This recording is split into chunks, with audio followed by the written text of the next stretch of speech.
Yeah, please go ahead, Abhijit. Hi, good evening, everyone. This is Abhijit. Very glad to be with all of you this evening. Welcome to the next edition of MisFits. And MisFits, this is the second edition of our initiative, which is finding the most impactful change makers from South Asia. And we've come back after a massive success last year.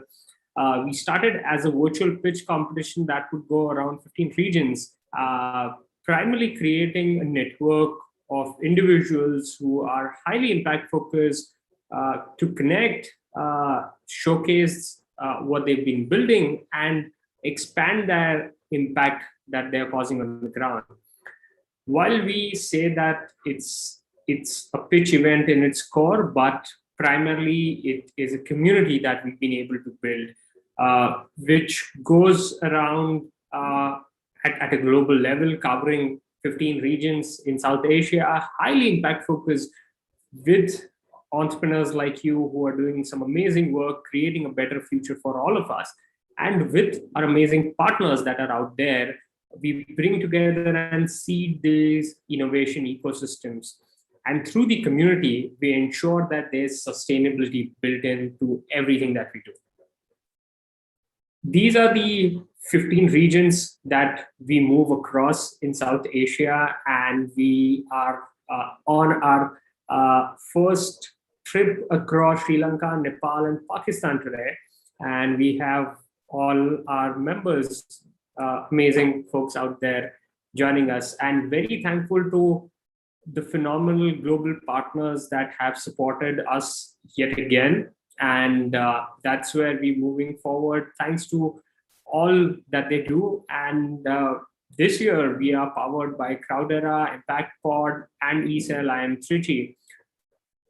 And we have an amazing organization that's backing us as a co-organizer, co-host, that's One Impact. To give you a brief about what we as an organization do, so Vruksh Ecosystem is a Section 8 not-for-profit company registered in India. We primarily are a think tank that's been seeding innovation ecosystems. We started with the purpose to bridge the gap of knowledge sharing, to democratize information for entrepreneurs and provide them with the support that's required on the ground. We understand that each region, each geography has its own local problems, and they need those local solutions. And that's the kind of entrepreneurs that we are here to support. We have this internal saying within the organization that it's not about ideas, but making those ideas happen. And we strive as an organization to support the entrepreneurs to making their realities a success. And with that, I'm happy to introduce Randhula Silva from Sri Lanka, who's with us this evening. An amazing individual. She's been a phenomenal change maker in the ecosystem, has championed several initiatives, has been a catalyst for startups, and wears several hats in the day. I was just going through one of her articles in Cosmopolitan, and I saw the phenomenal work that she's been doing. We just got introduced this week, and very, very happy to make this connection and have you with us. So without much ado, Randhula, over to you. Please share the gems of information that you have. Thank you. Thank you, Abhijit, for the very, very kind introduction. Hello, everybody. It's an absolute pleasure and an honor to be here, to be speaking to all of you this afternoon. I think it's a phenomenal time to be doing what you're doing, and that excites me even more to be speaking to you, especially this year, when all of you come together to bring your ideas together and to actually act on it and to make things happen. So if I was speaking to you, for instance, in early 2019, I could start this conversation by saying, guys, the world is changing. But I think come 2021, I think we all must agree that the world has already changed, and there's no going back. There's no going back to normal. This is what we are dealing with. The global pandemic, without really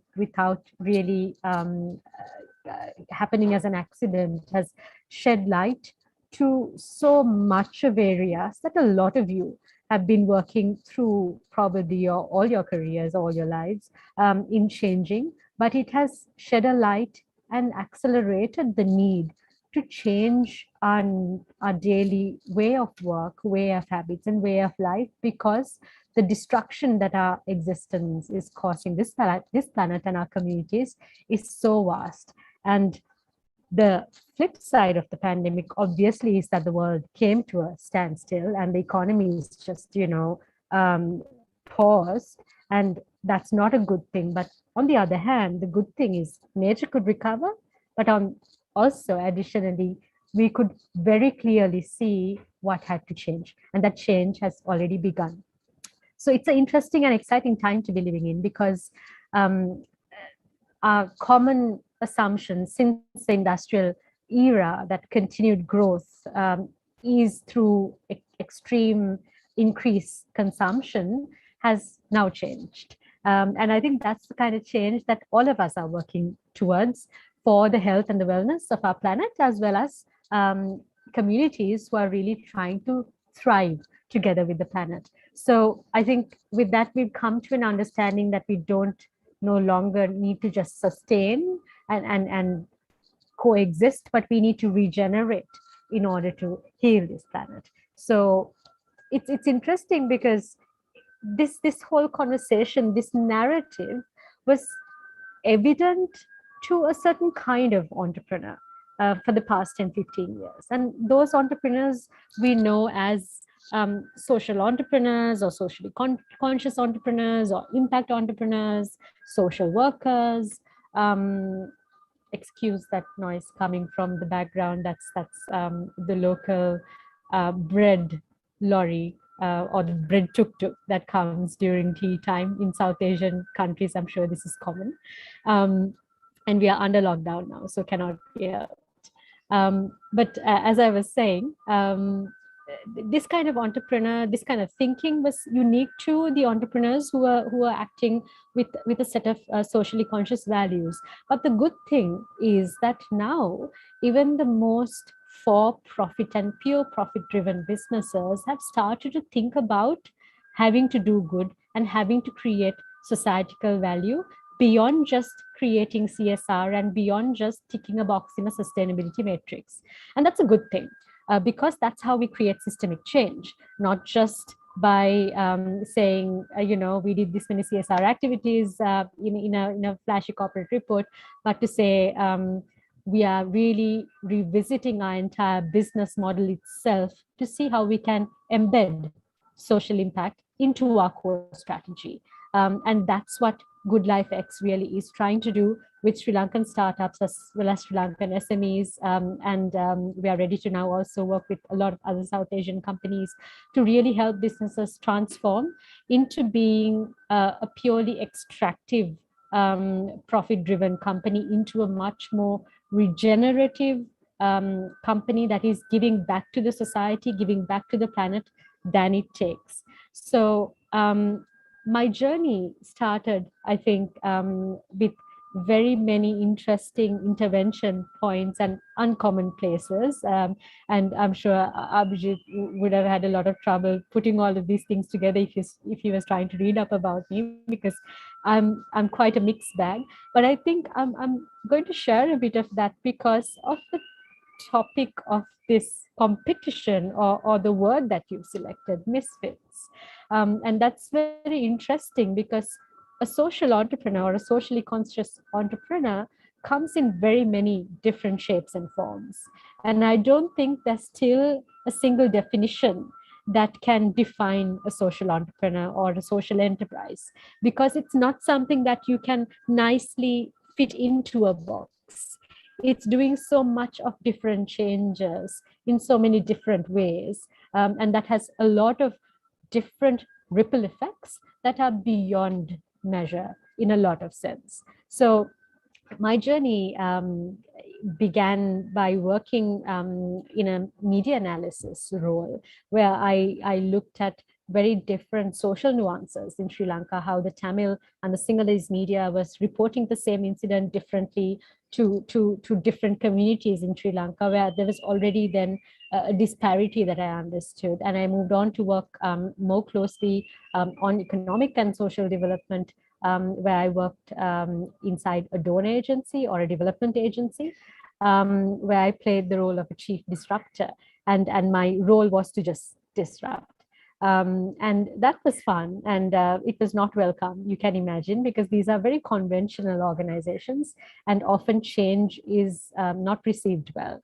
And with the learnings I had there of working with very traditional communities, very traditional SMEs that are predominantly working in the food, agriculture sector, design sectors, I learned a lot of restrictions these entrepreneurs or industries were working with, inherently because I'm sure this is common to a lot of you who are here today, inherently because we are still hung on to the archaic models that we are used to working with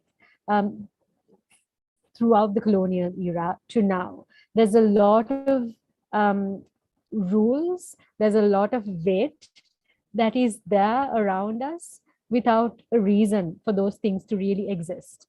So that was one of the learnings that I had in my role during my work at the development agency. And then I moved on to playing a very interesting dual role together with Hatch. Hatch works in Sri Lanka. It's the largest co-working and accelerator space in Sri Lanka, and I was its first CEO, a role I had for 2 years. And I'm still a part of Hatch's board as well. And there I could work with entrepreneurs hands-on who are, on their way to building the next unicorn. So the other side of the spectrum, where everybody is really excited to innovate, excited to build the next best, sexiest thing, and so much of energy, so much of drive, so much of talent within them. There also I saw a gap. All of this energy, all of this intelligence, not penetrating into the opportunity that we were having in our roots. So these two disconnected dots I saw in that span of my work with the development sector and then with the startup ecosystem. So with all of this, there was another dot that was creating global shifts in the world. And that's a third disconnected dot, which is the emergence of the conscious entrepreneur, conscious consumer. There's a lot of different questions the world is asking from entrepreneurs now that was not asked by our parents, that was not asked perhaps even 15 years ago. Not many people cared about where their food came from. Traceability was not a thing. Human rights in food-based products is a very new thing. So all of this was suggesting a massive shift already in the global context, whereas being an emerging economy in South Asia, Sri Lanka was not really responding to or was looking at as an opportunity or as a positive thing. So these three disconnected dots is something that I was holding in my hands. Firstly, what Sri Lanka had in hand or what South Asia has in hand, all these abundant, beautiful natural resources, our inherent values, our inherent knowledge that we have.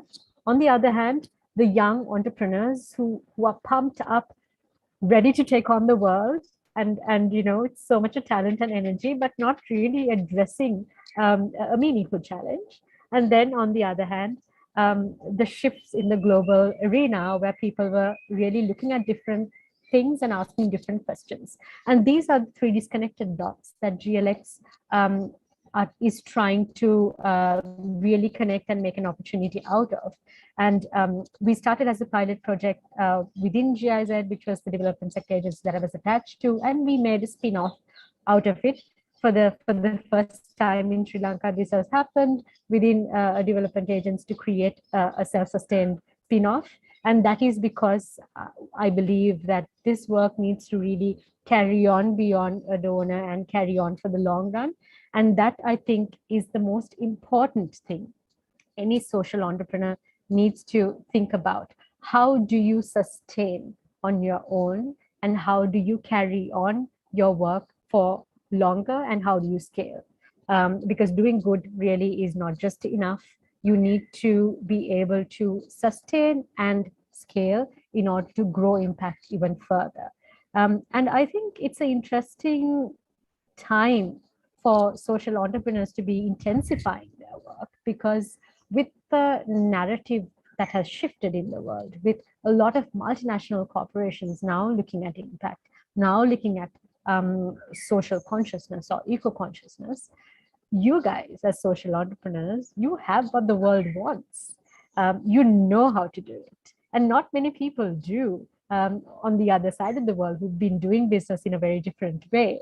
And that really is your ace, is your trump card. And that's the biggest thing that you hold in your hand, because you come with a very, very different mindset and a ball game in hand.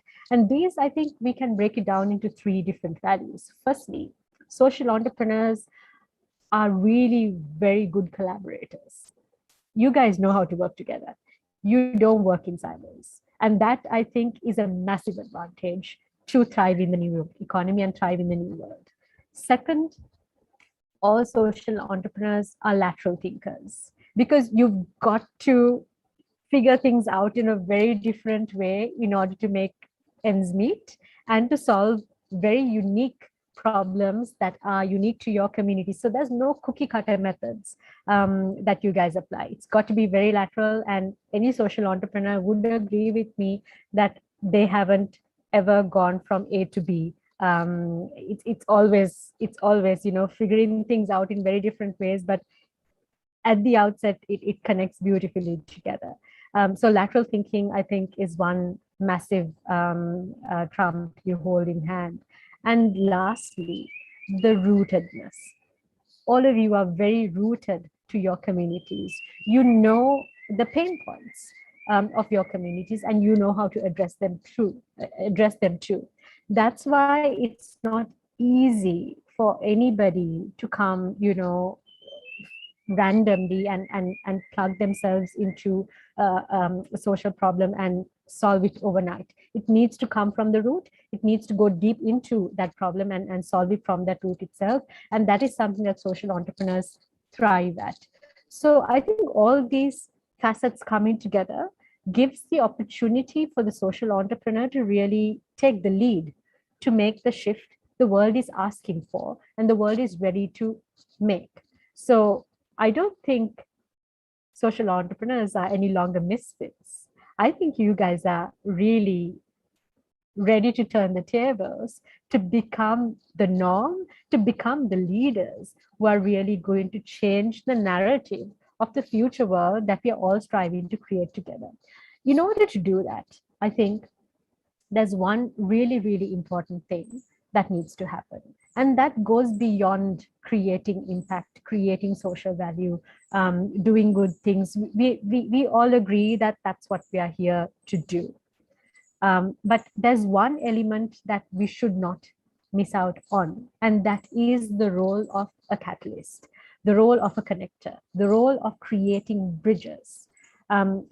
Because we inherently are collaborative, because we inherently are lateral in our thinking, because we inherently see opportunity in the most scarce spaces where other people really wouldn't even imagine seeing solutions in, it's very important that you are able to create bridges between those who don't necessarily understand this, that you are able to speak the language to those who necessarily won't understand this, that you are able to deconstruct and make it relatable to those who don't really understand it. Because believe it or not, there's a lot of people like investors or innovators who wants to do good, who wants to come join forces with you, with people like you, with communities like you, to create greater impact. But they're used to looking at things very, very differently. People like seeing measurement, people like seeing numbers, people like seeing projections and growth. So it's important as social entrepreneurs that you are also affluent and conscious of how to deconstruct your narrative and make it relatable to anybody and everybody so that you can really grow your tribe and thrive together.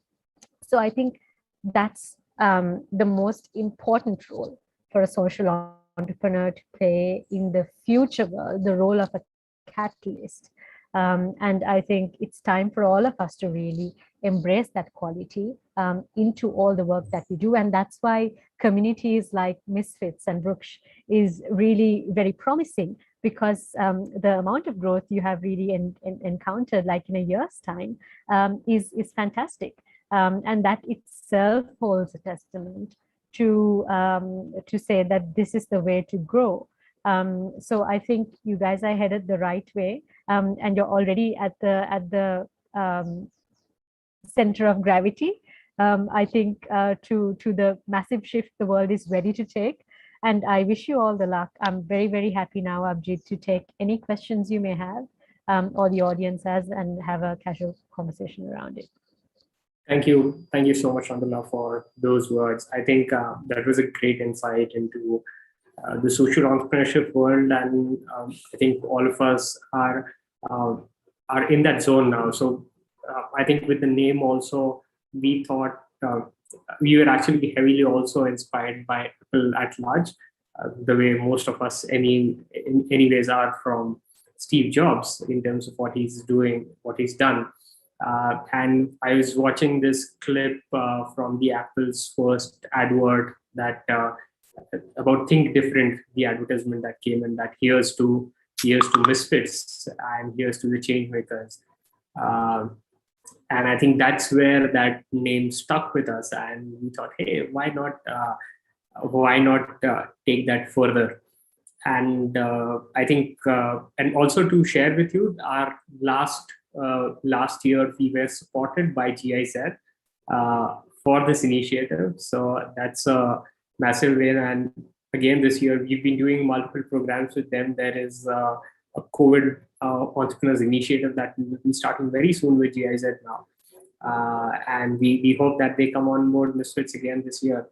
So I think, we've got a couple of questions right away. So Sandaru, do you want to unmute and ask the question?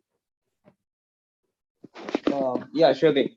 So Randhula, the main question, I've been asked on majority of the pitching sessions I've been into is since being a social entrepreneur, their main concern was how you what does your business model looks like?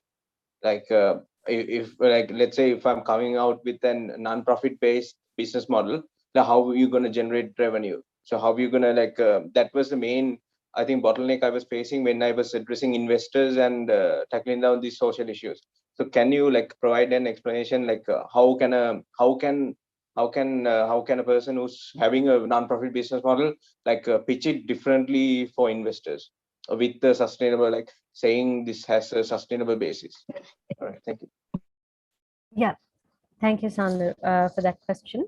I think two things that you need to integrate there is, firstly, just because you don't make profit doesn't mean that you don't make money. You have to generate revenue, or whatever the type of solution that you're trying to give or cater. I assume it's a product or service. If so, if it generates revenue, you can make the case that you invest it back to your work in order to go towards the self-sufficient or self-sustaining quadrant, or the pillar, or the end, so that you don't have to depend on donor money or depend on investor money end to end. The other thing that you also have to bring into the pitch is to measure your impact or the changes that you're making through your work. If it's a product or a service, or if it's an initiative or activity or a project that's there to propose a social change, you'll have to clearly show the activities that you are deploying and the outcomes that you expect out of it, to show the amount of social change that you are envisioning to make and the timeline of the social change that you wish to kind of generate. And with that narrative, the type of investors that you will attract will be very different. So I think with non-for-profit models, you'll also have to talk to different type of investors, because those who are looking at the VC type of investors, for instance, would look at things very differently as to those who are impact oriented, or those who are looking at social change as a whole, who are looking at returns in an impact driven way. So I think those are few things that you can take into consideration when you're going in for a pitch. But I think first thing you need to understand is who are your investors and what are they looking for, and the pitch and what you highlight in your pitch needs to change accordingly. Thank you very much, Randhula. Thank you. Thank you, Sandaru. Next, we have Nipuna, who has a question. Do you want to unmute and ask that, please? Hi, Randhula. Hi. Thank you for the speech and the motivation given. It was really inspiring. And my question is, like, when it comes to digitalization in agri, what are the methods that you have seen works in practice when it comes to, combating the resistance to change, especially like maybe like with farmers, that kind of things? Like, is there any case studies that you have seen or come about, just to get some kind of inspiration? Yeah, I think I can speak for Sri Lanka because I've worked with farmer communities here.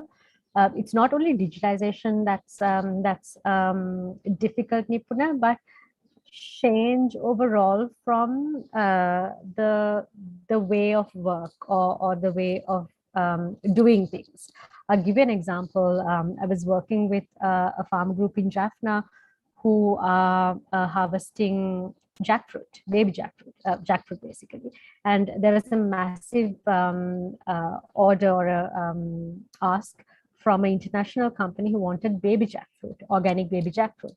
And these farmers were about to get certified as organic baby jackfruit farmers. And it's not easy to get an EU organic certification. It's a very tough thing to do. And they were very resistant to pluck the jackfruit in the baby form. So polos, if you know, right? Because in Jaffna, among the Jaffna community, polos is not consumed. Jackfruit in the baby form is not consumed. They're used to and only know of consuming it when it's fully ripe, and that is their way of life. That's all they know of the jackfruit. So the fact that it needs to be plucked at the baby stage when it's like 1/4 of the size was novel to them. Even though the price point was very, very similar, but they would get, or even better, they were resistant to pluck it at the baby stage because it's not fully grown. What do you do with it? Like, why do you want it like half grown? That's not done. So changing mindset with something like that, even though there was very tangible things to show to say, you guys are going to get the same price or even a better price, and this is going to be international order, which is going to continue.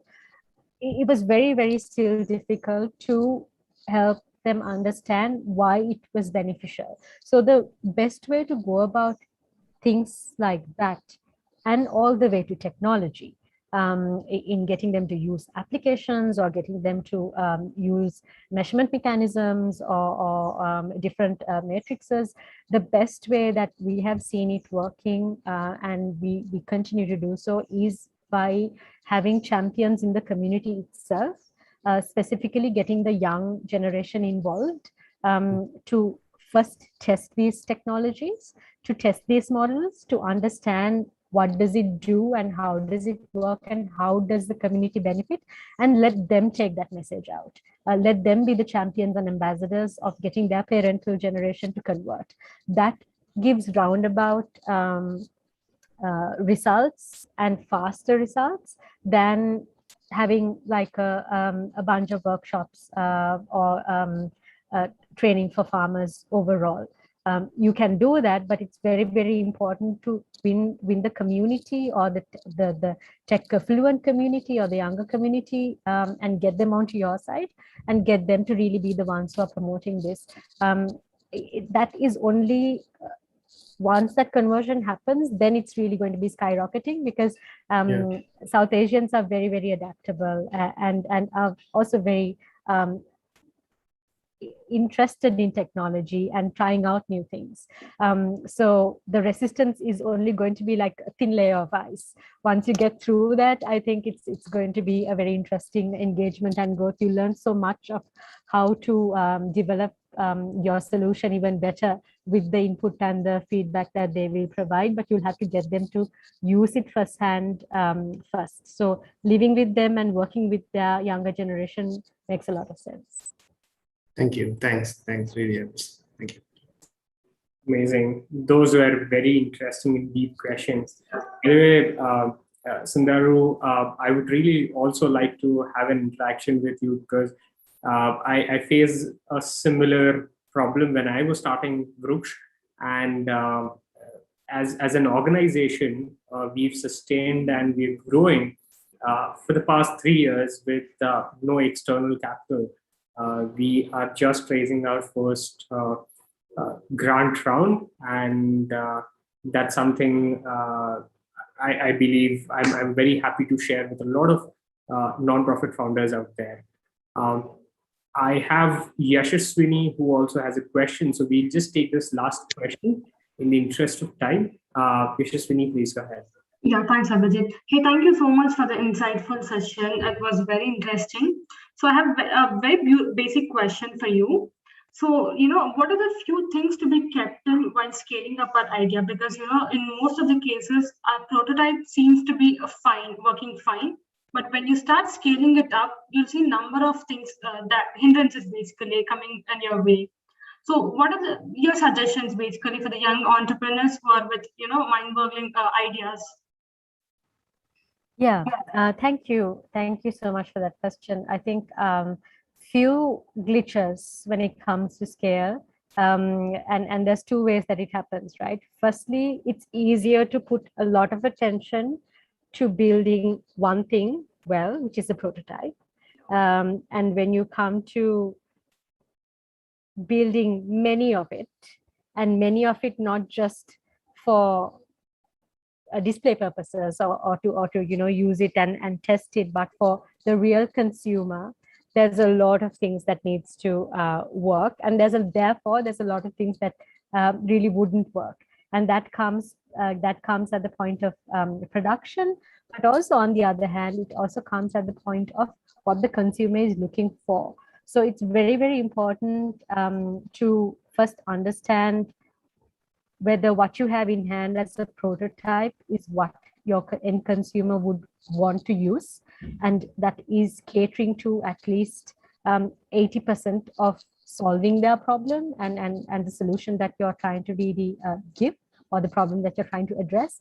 And the best way to do that is not trying to answer all the questions before you put it out yourself, but to really test it directly with the consumers themselves. I think this is something that we always encounter when we're working with larger companies as well. Immediately when you have an idea, or when you have a tested product in hand that can go out to make things better for a consumer, you get frozen at the thought of scale, because you can't answer all the questions that you would otherwise in a normal already in the market product that you have in your portfolio. So the important thing is go D2C, go directly to consumer, test it out, and understand whether it's the right fit firstly. And then you really got to figure out your back end, especially being a small entrepreneur or a startup. We don't work with a lot of capacities.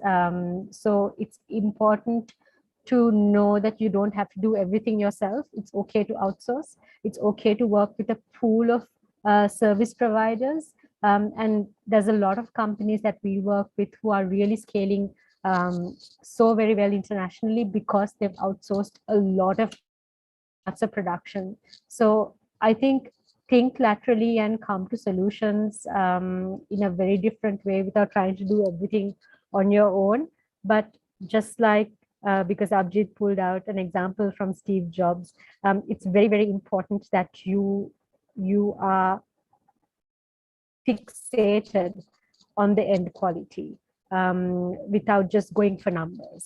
It doesn't matter whether you can produce 1,000, 10,000 things if they stop working the second, third time around. So the moment you hit scale, it's really important that you don't lose the quality. And if it's a product and service that you can't do on your own at that scale, figure out who else can you work with and collaborate with in terms of partnerships to hit that scale and keep that quality intact. So those two things you really need to look at in order to hit the gas on scale. And the other important thing is an entrepreneur in scaling should stop acting like a sole entrepreneur or a startup at the first year. The moment you're ready to scale, you need a lot of other help coming in, operations, logistics, all these things that you did yourself with your friends or with your family. Now you need a team for. And a lot of us don't put enough focus until we're totally burnt out and we can't keep up with the orders that are coming in, and that's already too late. So think a step ahead and get that help or get that team built when you know that you're ready to scale, and that would make all of your ducks come in a row before you hit that gas. Thank you so much. Thank you so much, Randhula. That was a phenomenal session. And so for that was Randhula for all of us. And thank you very much for your time. I'm sure there might be more questions, and I would just go out and say that, hey, if anyone want to reach out to Randhula, she is quite responsive. So do reach her out on LinkedIn or relevant platforms. Amazing entrepreneur, and I'm really, really glad that we could have you as part of MisFits, and look forward to doing much more phenomenal work with you and your organization moving forward. Thank you so much for having me, and all the very best to all of you for the competition today, but beyond that, for all of the amazing world-changing work that all of you have taken on. All the best. Absolutely. So now from here, we have a session with the Now Zone team, and I would like Anupam to take the lead from here on and share us what are the next steps. Sure, Abhijit. Thank you so much. So, by the way, thank you, Randhula. Thank you, Abhijit, for this amazing discussion. And we have Mr. Raja, who will, take it ahead. Mr. Raja, are you there? Yes. Hello all. Good evening. Yeah. Please go ahead, and Thank you guys, so much. Enjoy. Thank you so much, Ms. Anupam, for that. Good evening, all. I am Raja from Nowzone. We are really glad to have a partnership with MisFits ecosystem to have a wonderful session over here today. A quick note about Nowzone. Nowzone is a wellness-oriented company. We have a own device which is able to analyze your breath per minute and can help you with what state of mind you are. And we have an app that helps you in your everyday routine practice. And also, we wellness coaches will be there with you every week, 2 sessions every week, and help you with your wellness journey. And today we'll be practicing a quick 10-minute session, which will help you all to get a little rejuvenated to, carry ahead with the upcoming modules of the event. So without any further delay, let's get started. I would request you to sit up all straight, comfortably. If you want, you can keep your cameras on. If you don't, please feel free to follow up with the instructions. So let's sit up straight, making sure your spine is erect. You're sitting comfortably on your own desk. Make sure if you're sitting on a chair, ensure to place your feet on the floor. Your chin in parallel with your shoulders and your spine, so that you feel an extension at the back of your neck. And ensure to keep your hands on your knees, either flat on the knees or facing upside towards the ceiling. And in this session, we will be practicing a couple of breathworks. And before practicing the, yes, please switch on your cameras if you can, and follow up with the instructions. Coming back to the practice, sit up straight, shoulders relaxed, spine erect, hands on your laps. So we'll be practicing a couple of breathwork practices. Before practicing the breathwork, we will stretch our body to get warmed up for the practice. So the practice is called, the practice of the stretching your body is called cat and cow posture. You must have seen it already, or you must have practiced it with any of your wellness programs. Thank you so much all for switching on the camera. I'll be really happy to correct you in the middle of the practice. So yeah, this practice helps in opening up your chest and warming up your body, so that it will help you directly proportional to stretching up your rib cage and increasing your lung capacity. So for this, you'll be, while inhaling, you'll be opening up your chest, arching your back, stretching your chin forward without constraining your neck, and hunching your back, chin towards your chest, so that you push your chin towards your chest. So this stretch will open up your chest, and this stretch will open up your spine, right? So let's get started. Sit comfortably. Take a deep breath in and exhale completely. Another deep breath in. Exhale completely. Now for the practice, when you inhale, try to open up your chest, arching your back, chin towards the ceiling. Inhale, arch your back. Exhale, hunch your back, chin towards your chest. Feeling an extension at the back of your spine. Inhale, your chest, look up towards the ceiling. Feel an extension. Exhale, hunch your back, chin towards your chest. We'll do a couple of more times. Inhale, arch your back, chin towards the ceiling. Exhale, hunch your back, chin towards your chest. And last time, we'll do it and hold over there. Inhale, arch your back, chin towards the ceiling. Hold there, 3, 2, 1. Exhale, hunch your back, chin towards the chest. Stay there, 3, 2, 1. Inhale, back to center. I hope you're all warmed up, stretched up a little bit. Yes. So our next practice would be a breathwork practice, wherein we will be observing our breath and trying to be aware of what we're doing.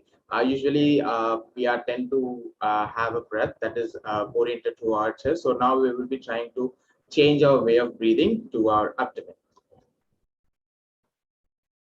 So when we will take a couple of breaths, inhale deep breaths and exhale long breaths. And from the third breath, we'll be trying to focus on our abdomen. And while inhaling, we are trying to inflate our abdomen instead of using our chest to breathe. So let me show you once. So you see my abdomen over here. I'm not using my chest. Inhale, exhale, just like that. Instead of usually how we used to breathe this, we used to inflate our chest and relax it. So instead of using that, we are going to use our abdomen and exhale. Like that. It would be a little difficult to start with, but try to keep your most of the focus on your abdomen so that it will happen naturally. Ready? Sit up straight.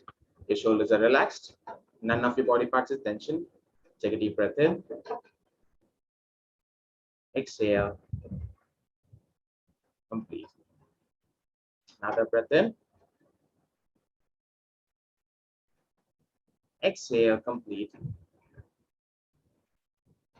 Now, gently close your eyes. Focus on your abdomen.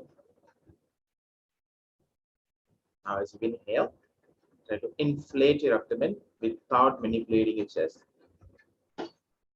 Exhale, and going in. Inhale, abdomen out. Exhale, abdomen in. Inhale, abdomen out. Exhale, abdomen in.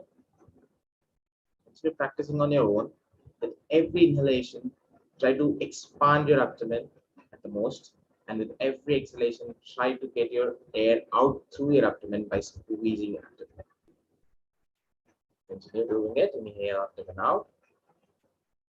Exhale, abdomen in. Inhale. And exhale. Last breath. Inhale, abdomen out. Exhale, abdomen. Take a deep breath in, filling up your complete lung. Exhale completely. Try to make as long as you can. Try to exhale as long as you can. Inhale, abdomen out. Abdomen in. Inhale, abdomen out. Focus on your abdomen. One last breath. Inhale, abdomen out. And in. Take a deep breath in again. Exhale completely. Continue normal breathing, and once you're ready, you can open your eyes for the next practice. All right. Yes. So the next practice would be alternate nostril breathing. It's also known as Anulom Vilom Pranayama in Sanskrit in yogic terms. So this practice is actually helping you to balance your energies and also your breathing pattern. So for instance, if you can place your palm in front of your nose and breathe. Nice. Mr. Anithan, can you please mute yourself? Yes. So if you can keep your hands in front of your nose, you can see one nostril, one of your nostril will exhibit more air than the other. So this helps in balancing both the energies and your breathing practice, right? So sit up straight. You can use a couple of your fingers to practice. Sit up straight. Make sure you close your right nostril with your thumb and inhale to the left and exhale to the right. Inhale right and exhale to the left. This is one cycle. We'll do just 3 cycles and try to make as long deep breaths. There is no counting. There is no any limitation to it. Just try to make as long breath in as long breath out. Ready? Sit up straight. Take a deep breath in. Exhale. Another deep breath in. Exhale completely. Now exhale all the air from your lungs and your abdomen. Close your right nostril with your thumb. Inhale through your left nostril.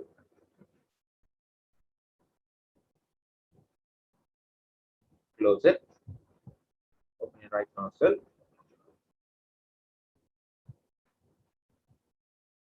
Inhale through your right. Close it. Exhale through your left. We have completed 1 cycle. We'll do 2 more. Inhale through your left. Close. Exhale through your right. Inhale through your right. Close. And exhale through your left. One last round. Inhale. Close. Exhale. Inhale. Last exhalation. Exhale through your left. Release your hand. Take a deep breath in. Exhale completely. Inhale. A deep breath in. And exhale. Continue normal breathing. So this practice would help you in balancing your energies and your breath. And there are more modules to access to. So you can download our app from Play Store or App Store, and it is available both in Android and iOS. And if you have any more queries, you can ask in the feedback form that we have shared with Ms. Anupam, which will be shared with you once this event is over. So feel free to rate your experience, share your feedback, and also if you have any other queries, please feel free to respond it, ask it over there. We are there to support you over there. So thank you so much, MisFits and Rich, for this opportunity. So we'll be coming up with more sessions in the next coming up events. So be prepared for the more engaging sessions in the coming days. Thank you so much. Have a wonderful event ahead. Thank you, Mr. Raja and Now Zone team for this. Thank you. Okay, team, without wasting any time and moving ahead, let me just quickly introduce you all to our regional co-hosts, regional co-organizers of this particular event. Global Shapers Candy Hub and Ajad Labs are the co-organizers for this amazing event, which is happening in Sri Lanka, Nepal, and Pakistan virtually. And we have our outreach partners, Startup Grind Pakistan and Youth International Conclave. I would request our partners to come one by one and just like introduce them and their work to everyone. Global Shippers Candy Hub. Hello, hi guys. I'm Pavitra from Global Shapers Candy Hub. I'm currently the curator for the hub. And as the slide says, yes, we are a group of passionate young individuals that have come together to do a positive impact in Kandy region. So our impact areas are education and employment, climate change, as well as inclusivity.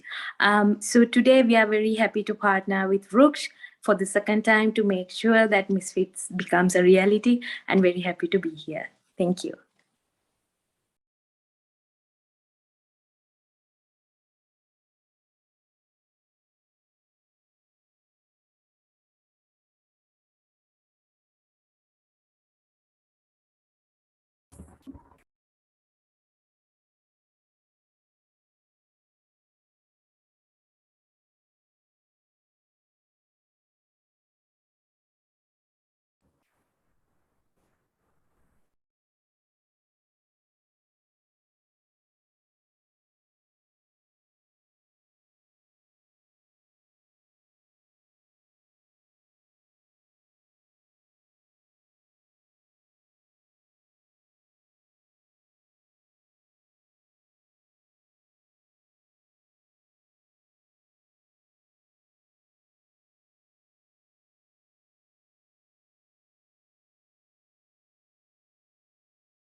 Sorry to interrupt, Ms. Anupam, you're muted. Can you please unmute yourself? Okay, I'm sorry. Thank you so much. Yes. So yes, I was telling you about Startup Grind Pakistan. They are the world's largest community of startups, founders, innovators, and creators. And then we have Youth International Conclave. Again, this is also led by Umair. He is not here because of some issues, so let me again take this up. So YIC Youth International Conclave is an organization committed to youth development programs. Guys, do connect with them. They are doing wonders. They are available on all social media platforms. Do connect with them. Yes. So moving ahead, here we are. We have two phenomenal personalities with us. Our jury members, Mr. Ansari, Mr. Zulqarnain Ansari, and Mr. Umair Ahmed Khan. So talking about Mr. Ansari, he is a pioneer in Pakistan user experience and design, having 20 years of experience setting up creative digital design business in global freelance marketplaces. And yes, besides being a successful CEO and founder of Pakistan's first UX studio, ExpertsDesk, he's also a life coach, techpreneur, mentor, and public speaker. So glad to welcome you here, Mr. Ansari. We would love to hear a few words from you to embrace our participants. Please go ahead.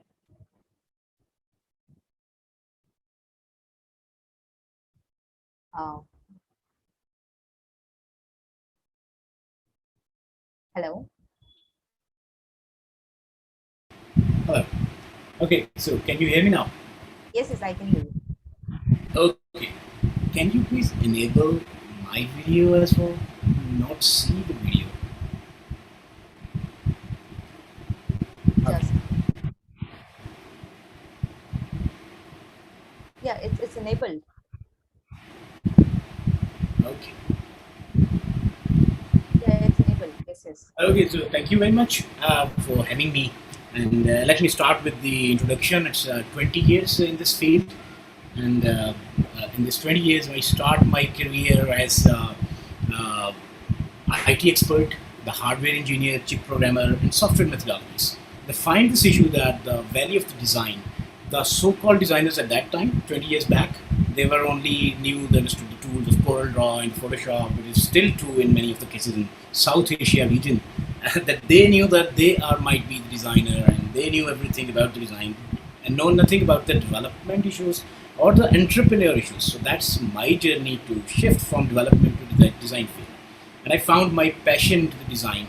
I have started done 60 plus certifications, which includes Stanford University, which includes Google Design Sprints. So these are some of my personal backgrounds. I got my passion towards the entrepreneurship in the year 2005. I started my different startups. There's a jumbo icon and found some failure and then the success. Then I found that what's the definition of the success and the failure? It's not what I understood. It's actually the learning stages that I learned something from that failure, which was actually the next stair for me for another startup or whenever I have to pivot. But then there was a time when I decided that I have to take this opportunity to share my learning with the people who are in the stage of starting the new entrepreneurship. The main challenge of entrepreneurship I saw as that our trainings, educational training, and unfortunately environmental training is not as per the modern challenges or the ready challenges we have. Even after the pandemic, many less of the entrepreneur knew that how to deal with this new normal thing. So these are some of the things which I saw that the gap is there. And in general, the South Asia, in specific Pakistani startups, that's one thing which I call a pro, that without these trainings, without the cultural balance, they have too much issues in the environmental state. Even then, they catch the investors' interest and attractions. And the reason is that they got the passion towards their idea, the focus and dedication of that idea. So these are some of the areas I found that, okay, so these are the startup settings. As I started to involve with those startups, that they would not fail or they can get the success in very timely manner. That's one thing. The second thing was that, okay, interaction with the incubation center, interaction with the accelerator centers, the co-working spaces where the startups are, and to let them know about the design thinking. My thing is where I don't want to take much time of your this precious time. Just wanted to make one thing clear: the design thinking and the value of the user. The startup will eventually measure their KPIs with the profitability. This profitability attracts the attraction of your investor. The profitability came with the user base, how much user you have, and the user base come with the empathy.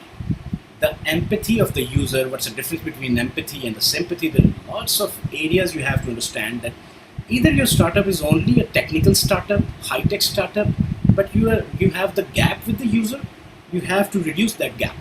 The 2019 study of the DMI, that those organizations who value the design, who value the user, or we can say the human-centered design, focus on your human value based on the empathy, you will get your startup on the rise. The story of the Apple, the story of the Google, the story of the Microsoft, they are not doing something high-tech and then got the success and it's in the user.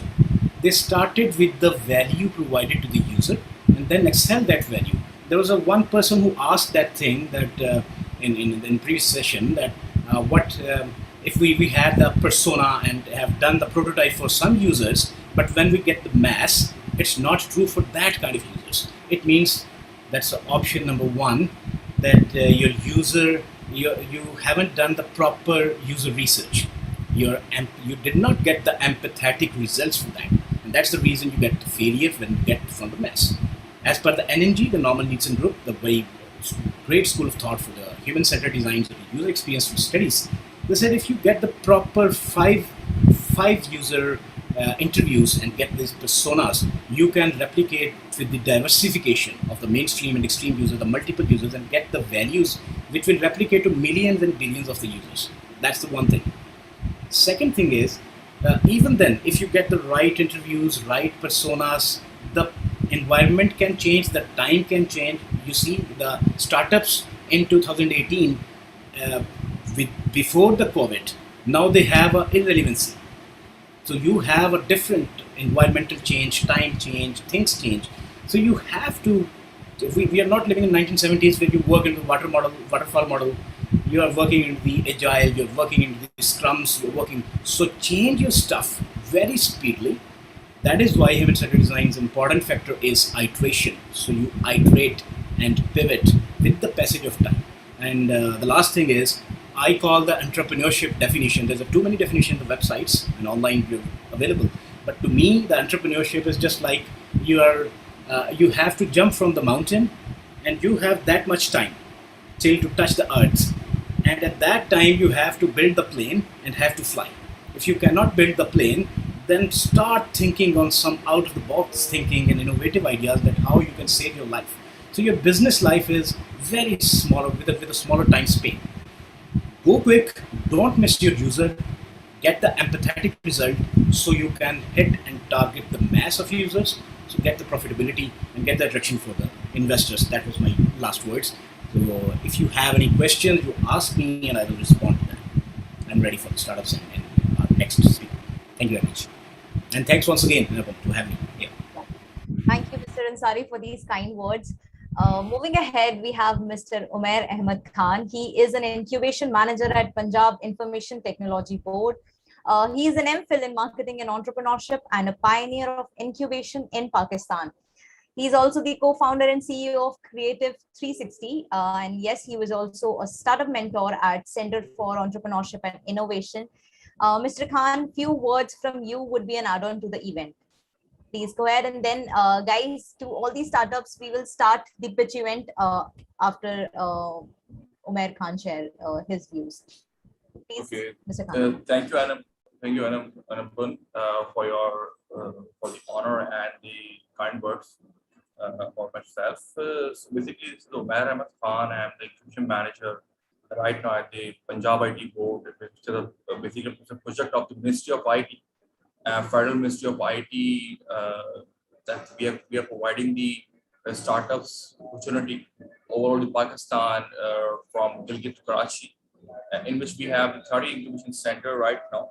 So the goal is to achieve that we have to within a 3 year, inshallah, we will graduate 700 plus entrepreneurs in Pakistan. And we have to create almost 1,500, or you can say 2,000 jobs for the Pakistani youth. So the goal for this project is to. So we have so basically I'm myself, Umair. So I basically mentor for the startups, or for the many startups. So we have mentoring, providing the facilities, and supporting startups to connect with the organization and trying to enhance their business as well as. So I heard about the Zulqarnain Saab, and he shared valuable thoughts with us. So let's hope for the best, and let's start this session, which we have next the startups. So Anupam, that's all about myself. So you can start. Sure. Thank you so much, Mr. Khan. All right, so here we are all set to start our pitch event also. Yes, so let's hear the misfits now, guys. All set to listen the amazing business ideas from our participants. You all will get, these are the ground rules. You all will get strictly 4 minutes to pitch. And I'll inform you once you cross 3 minutes, and then Judy will take over for Q&A. And I hope our Judy members, Mr. Khan, Mr. Ansari, you are able to edit the scorecard. Yeah. Okay, cool, great. So yes, calling out the first participant. Let me stop sharing my screen, and participants, you're allowed to share your screen. Done. So you all are allowed to share your screen. Yes, so our first participant is Mr. Sandaru representing Accessibly. Mr. Sandaru, please go ahead. Yeah, sure thing. Let me start Yeah. by.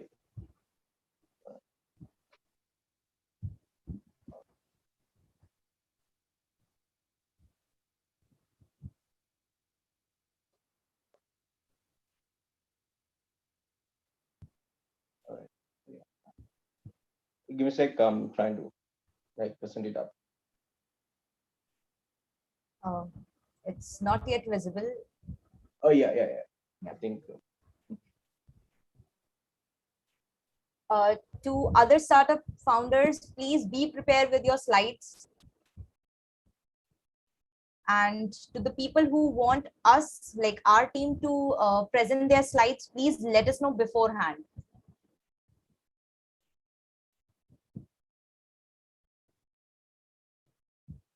Sandru, Yeah, I think I ran into a problem here. Give me a sec. Give me just. Please do it. All right.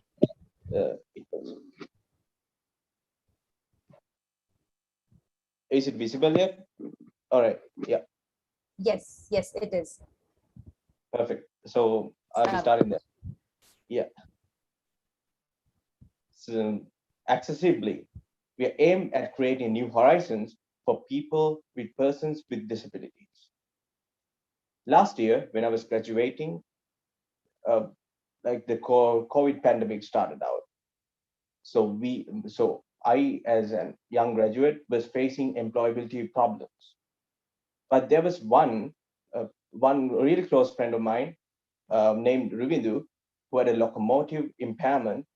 He, out of the rest, was having a real hard time finding employment.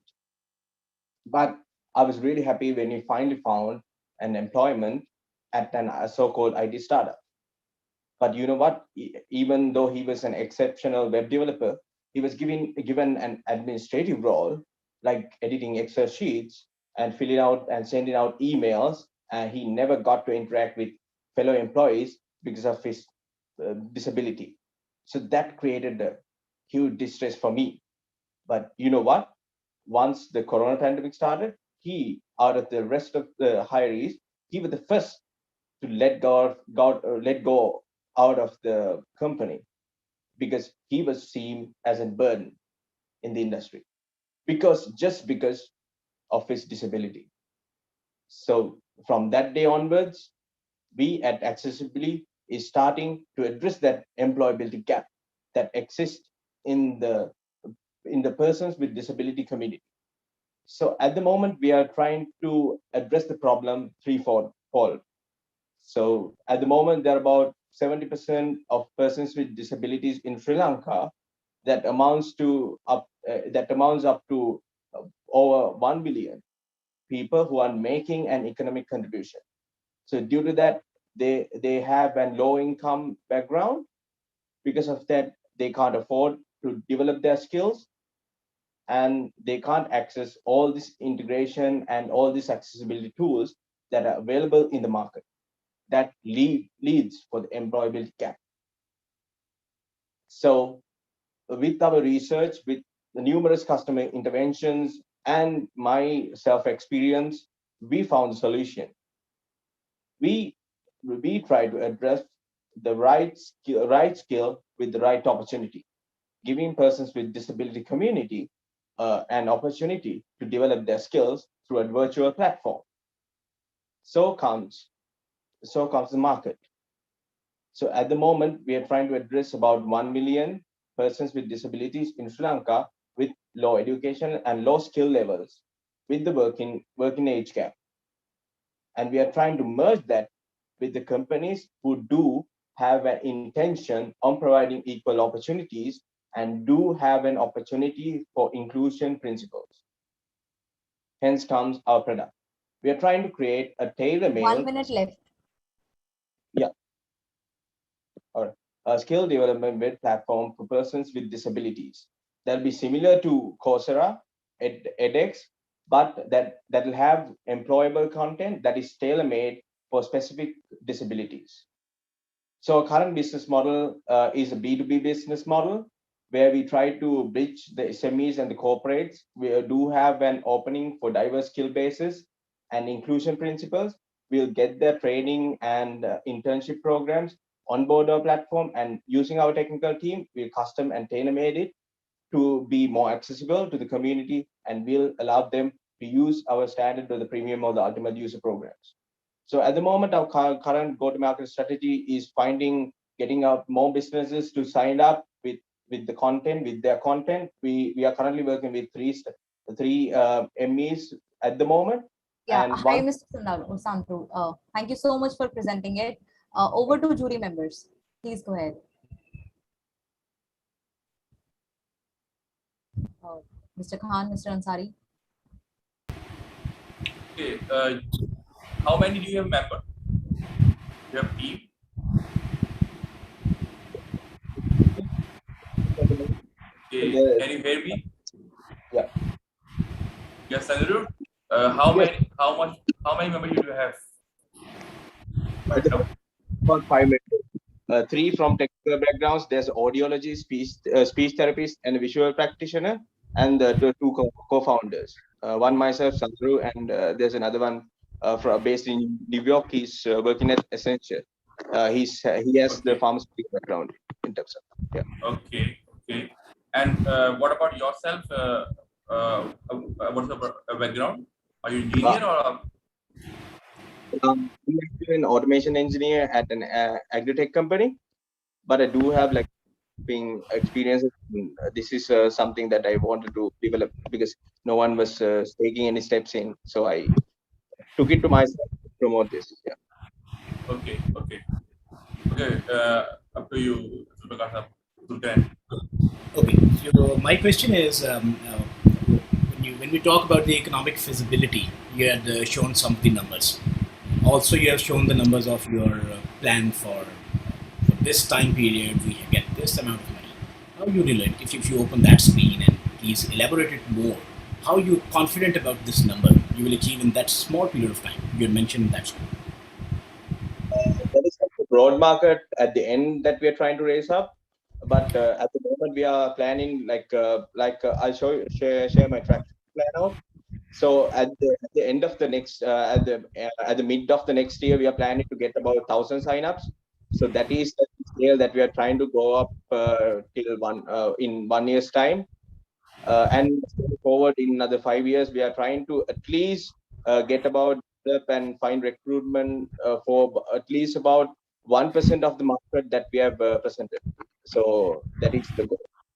So how many current users do you have testing or they are signed up already?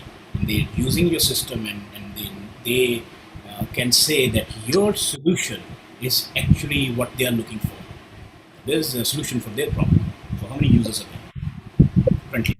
I use one from my IT Foundation and three like 2 of my colleagues, and rest are based on the applications like the initial forms we open. So there are about 5 active customers who are working in this, who are intentionally involved in this.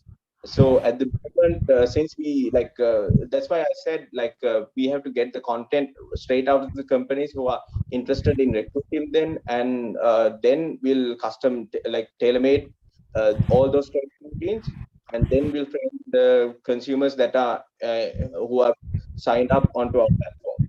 So at the moment, just trialing out with the content. So so far, since there aren't any platforms which are doing the similar settings, they are contempt with the approaches we are taking. But we have to wait until more companies will start up and be involved in this program and provide their content. So then we can have a clear picture. So this is the MVP goes into that. I don't have any other question. Thank you very much. That's great. Thank you, Sandaru, and thank you so much, jury members. Let's move ahead to our next participant, who is Nipuna, representing Red Palm Weevil. Please go ahead.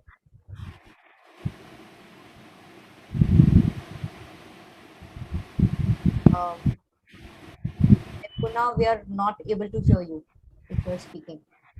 Hello. Hi. Yes. Can you see the screen? Yes, I can see the screen and the timer is like it starts now. Okay, cool. Hi, we are NeoMinds, a team dedicated to problem solving arises in society through the means of innovation and new age technology development. Through our journey in finding a problem which affects the grassroots of Sri Lankan economy, we found out Polkuruminia, otherwise known as red palm weevil, is severely affecting the coconut industry in Sri Lanka. The World Food and Agriculture Organization has declared red palm weevil is a global threat to the food industry because it attacks more than 40 palm species and 60 in 60 countries. Red palm weevil attacks young trees, soft trees that are less than 20 years old. The coconut tree provides harvest for many years, so losing a tree in the early stage is a huge loss. Since it can fly up to 50 kilometers within 24 hours, it is one of the most destructive pests globally. Red palm weevil is extremely difficult to detect in the early stage because 80% of the life cycle is hidden from the external visibility. Once the infestation has taken hold, it is too late. Chemical treatments are effective only if the red palm weevil detected within the first 2 weeks of infestation, thus making early detection very critical. Coconut trees are primary source of many households needs in Sri Lanka. Coconut accounts for around 12% of the country's agriculture produce, and more than 700,000 coconut farming families depends on this. Currently, coconut production in the country is around 3,000 million coconuts per annum, while around 10% of it is damaged by the coconut by the red palm weevil. Coconut production is a 22 billion global market worldwide, with an estimated annual loss of 530 million USD because of this threat. There are many ways suggested to control the red palm weevil threat, but we focused on early detection using an IoT-based sensor system, as we feel that gives farmers the best opportunity to combat it against this threat. Current solutions in the market lacks accuracy to the detection methods because of the detection methods they are implemented, and lack efficiency as it requires human observers to listen to the sounds of the red palm weevil through the devices like headphones.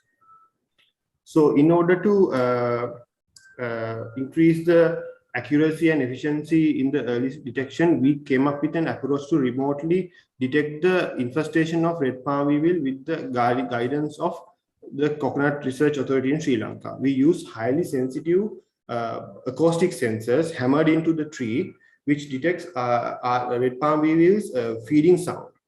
Through a deep learning approach, the obtained signal will be analyzed, and IoT system will deliver the final output to the user's mobile phone, saying that there is a detection of red palm weevil in your crop.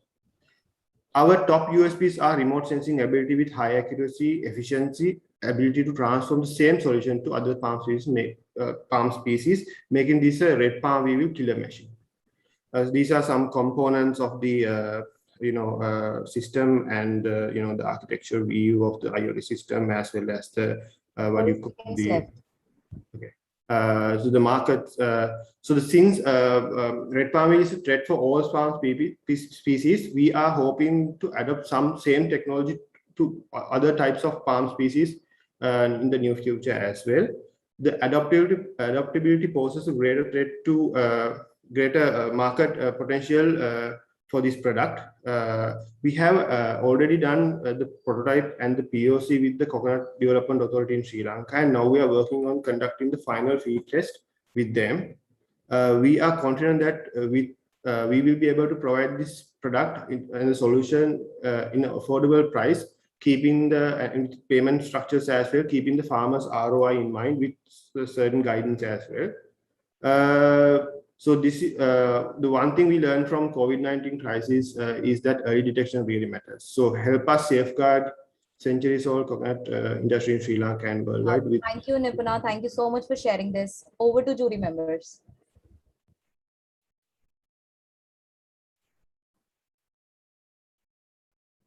Okay, Nipun. Yeah. Is that right? Okay, Nipun. This is Umair. How are you? Thank you. I'm fine. Thank you. Bye. Okay. Okay, Nipun. Let me know how many team members do you have right now, and So is there any competitor at your side that we know?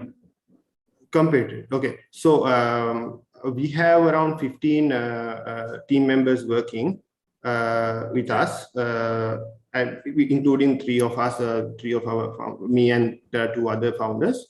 And these are the competitors. The Premila is right now, they are not continuing. Agrint is an Israel-based company that is, they are not focused on coconut at the moment. Yeah. So those are the only two. What about your USP? You are coming in the market against the Premia and the other one.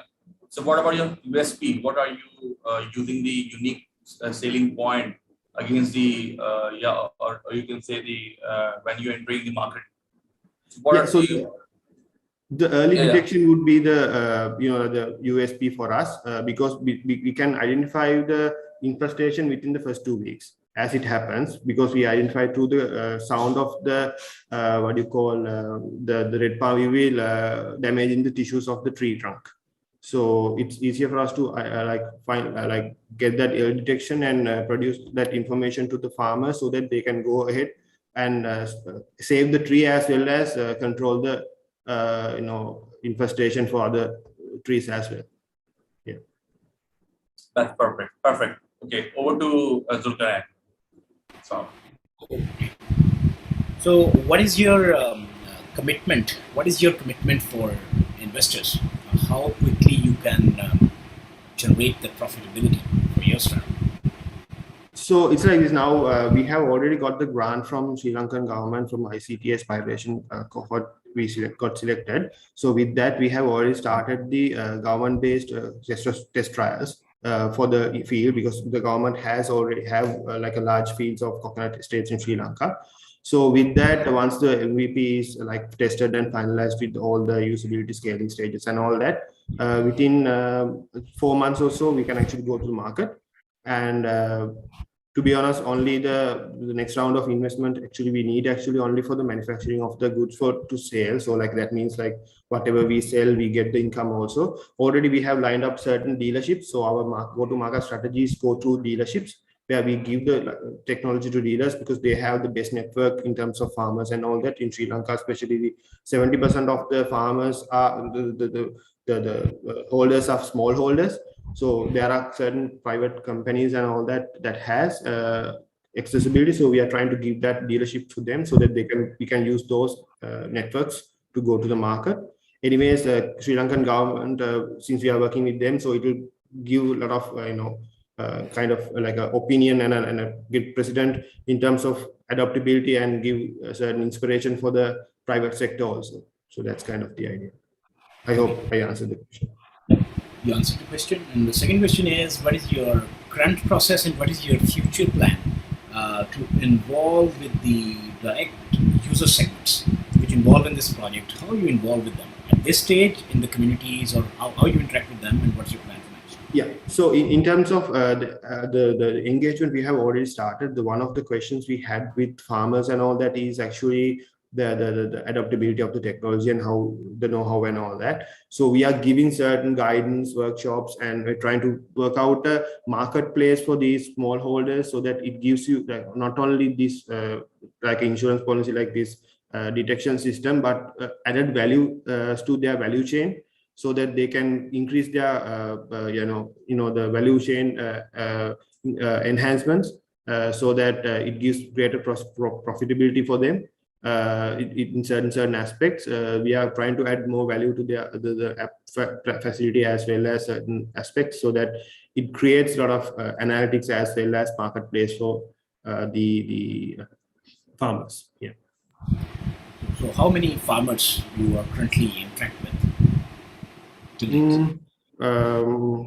through government, we have around, we have spoken to around 50 odds, but in terms of private, we have talked to around managers, 3 to 4 large companies, and we are they are involved with us in terms of the tests, so that our usability aspects of the sensor is much like up to the expectations and practical elements compared with the this red palm we will get. All right. Thank you very much. Thank you. Thank you. Thank you, Nipana, and thank you, jury members. Next, we have Mr. Syed Hasnan Akbar representing Ecotel, and I am sharing his screen. I'm sharing screen for him. Just a minute. Just a minute, Mr. Akbar. Okay. I hope my screen is visible. Yeah, perfectly.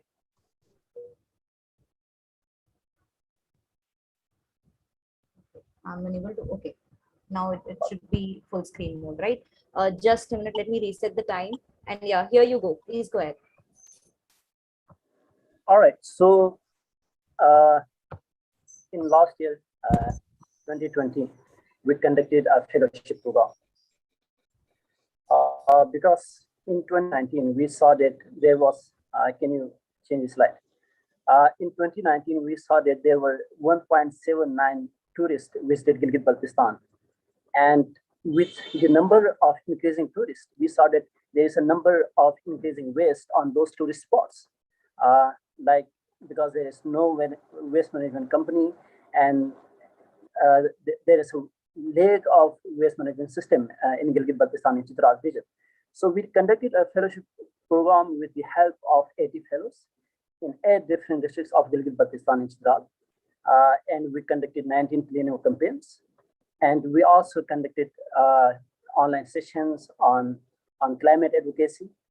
But we were failed. Why we were failed? Change the slide. So the main problem was there was no dumping site in any district of Gilgit-Baltistan or Chitral. So what we did when we collected those waste, we provided them to the waste management company and the local waste management company.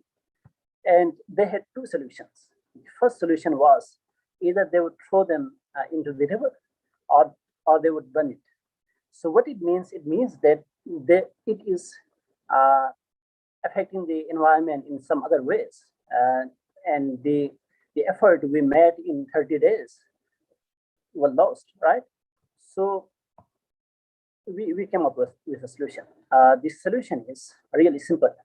It is to convert those waste into eco-bricks.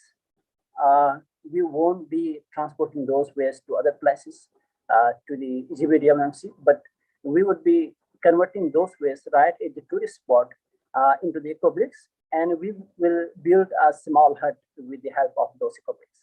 And what will they do is we will serve food and tea and other things from right from that hut, so that it could generate a revenue. Next, please.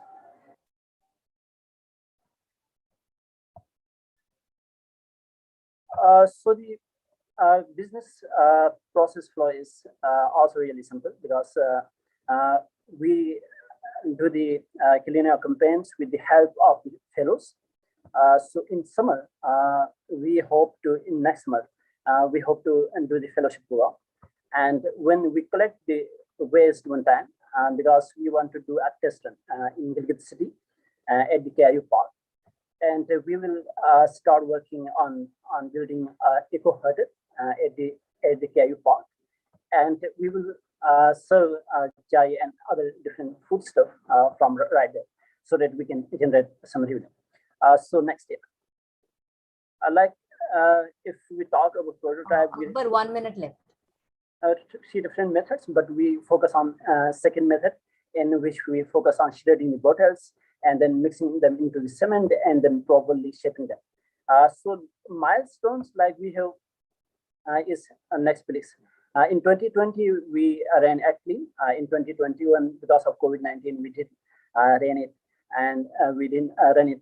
But in 2022, we hope to run a test run, And with the help of supporters and partners, inshallah, in 2025, we hope to expand it to all the districts of Gilgit-Baltistan, etc. So revenue sources, talking about the revenue sources, we have two main revenue sources. The first is food, like selling the food items at the huts.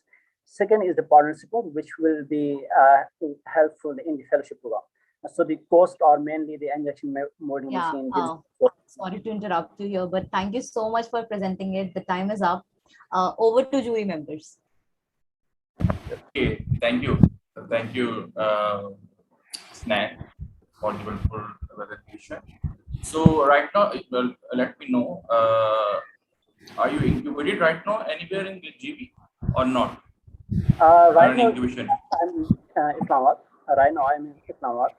But yeah, I do visit GB in some sense. So basically, your startup is providing service to the GB people, is it? So basically, let I know you. Basically, we have launched the Gilgit-Baltistan Incubation Center. Do you know? Exactly, yeah. Yeah, NEP NIC is a brand which is providing the facility to the incubatees and startups. So you must go and apply for the incubation first thing for the GBs. So it will help you, and the manager and the team will also help you to support to this supporting this your great initiative. And second thing is that connect the ministries as well as the climate ministry is doing the great job and supporting like this startups. So one more company is doing the climate launch pad and also approach them. So they are also helping and they are supporting the eco-friendly startup, those startups who are providing the services regarding the eco-friendly things and clean tag and green tag, you can say. So they are also supporting the startups. So you can also contact the climate launchpad or anything you want. If you need my help, let me know. I will share the contact with you. So definitely I'll be here and I will connect with you the concerned person who is right now in the government in the GB or in the incubation center in the GB. Okay. So that's all for myself. Over to Zulqarnain Saab.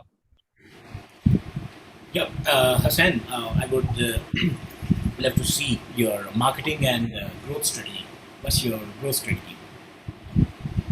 Just like you had mentioned, to involve with different persons. What have you done till now? Any NGO involvement, any government organizations involvement? So let me know about that. So, right, from the basic, like we have said that we did an excellent program in American.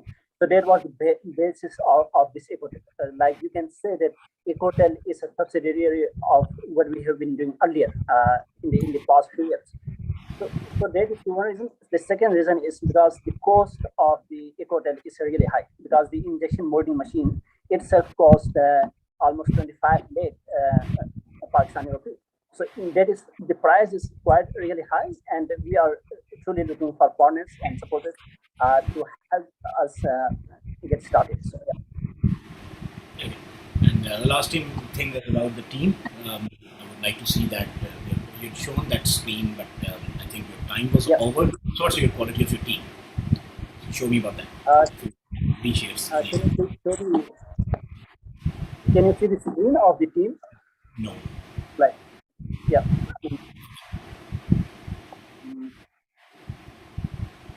Please let me know which slide. The team slide ninth number. Yeah. 9 number. The team. So my self is Saeed Hassan Ahmed, and I'm currently in the final year of international relations at National University of Nepal. The chief operating officer is Miss Zulina Ayub. She is doing environmental sciences from KIU Gilgit, and she is leading everything from there. And we have chief marketing officer Ahmed. She is doing DBA from IBA Punjab University. And we have Mariam Fatima. Her major is finance, so she's also doing DBA from IBA Punjab University. Thank you very much. I We have also few other members, like we are actually comprised of 10 members. The team is actually. So this is the main team. Somebody One more question. You mentioned about your partners. Who are your partners? So last year we had Gilgit-Baltistan Waste Management Company as the partner. We also had Delhi K2. You might know Delhi K2 is the largest publishing network in Baltistan, and we have Delhi K2 as our partner. We also had some other partners like Clean Tech Republic and few other partners in Pakistan as well. All right. Thank you very much. Thank you. Great. Thank you, Akbar, for presenting it. Just a minute. Yes. Let's move ahead with our next participant, Mr. Kumail Vakar Zafri, who is representing Daulat. His startup's name is Daulat. Mr. Kumail? Yeah. Everyone, can you hear me? Yes, we can hear you. Perfect. So nice to meet you. It's sharing. All right, so let me know whenever I can begin. Please start. Okay, so very good afternoon to all of the panelists and everyone present over here. My name is Kumail Vakar and I am the CEO and founder of Daulat Freelancing. Before I start, I want to ask a question to every single person present over here. What is a startup? What is a startup for you? Is it a way of testing? Is it a way of making money? Or is it a way of entrepreneurship? For me and my team, it was a way to solve the problem we as the youth of a nation faced. The problem you asked, the problem gave birth to the solution named Daulat Freelancing with a mission to create endless possibilities. The problem is pretty basic. We had a big market of freelancers in Pakistan and all of Asia, the biggest hub around the world. Yet we lacked a platform that could enrich it and exploit it. We were forced to switch to Fiverr and Upwork, already saturated markets that already made the competition very tough, and people like us were unable to get jobs, and especially students like me who are under 18 were not able to work and were not able to make money online. Now, I want to give an example to this kind of thing. Let's say, Sir Zulqarnain, you have a very good capability of certain skill sets. And then there's one more person who's offering a job in those skill sets. You would have to go out of your way to find certain platforms or certain ways to get those services. Rather, what we offer is a marketplace where you could connect and conduct transactions and make good money online. Now, I wouldn't bore you with the nitty-gritties of how we started and how hard it was, because everyone knows starting a business at such a young age is very hard. But I will not say we had it easy. But what we do had was influence and a learning capability. Daulat.org is Pakistan's first most accessible freelancing website, with again, a mission to create endless possibilities for the youth and for all the people around Asia. Now, there's 3 single steps as to registering. You provide your identity by your smart card or your juvenile card, you get inspected, and then you're registered and ready to make easy money online. We offer 4 to 5 things, and that's 5-star quality, diversity, efficiency, and on-time completion. Now, going on to our expertise, we excel in a lot of niches, but the best niches is whatever service you could offer and whatever skill you have, we will have a job for it. Now, our marketing, it's pretty basic. We rely on making a platform so tailor-made for everyone that people will be forced to come on that platform and work. Our main marketing techniques were word of mouth, influencers, social media, and brochures. Now, why am I exclaiming marketing? It's because this year we launched a beta version for 6 months, and that beta version got us an uproar of freelancers that were vetted by a questionnaire regarding their skill, almost 1,200 vetted freelancers. And also in that beta version, we made a total of 1 million PKR revenue, plus we had a 0.12 million average revenue every single month in that beta version. And I am proud to say on our platform, we were the most pro-efficient women registered platform in all of Pakistan, with 40 to 60% women registered. And 14% of those women are from rural areas such as Hunza, Gilgit, and areas that are now uprising. And we're proud to represent them. Now, how do we get our clients, you ask? We have ambassadors, personal contact, references, and recommendation. Most of all, our greatest skill that our team can offer is social media marketing.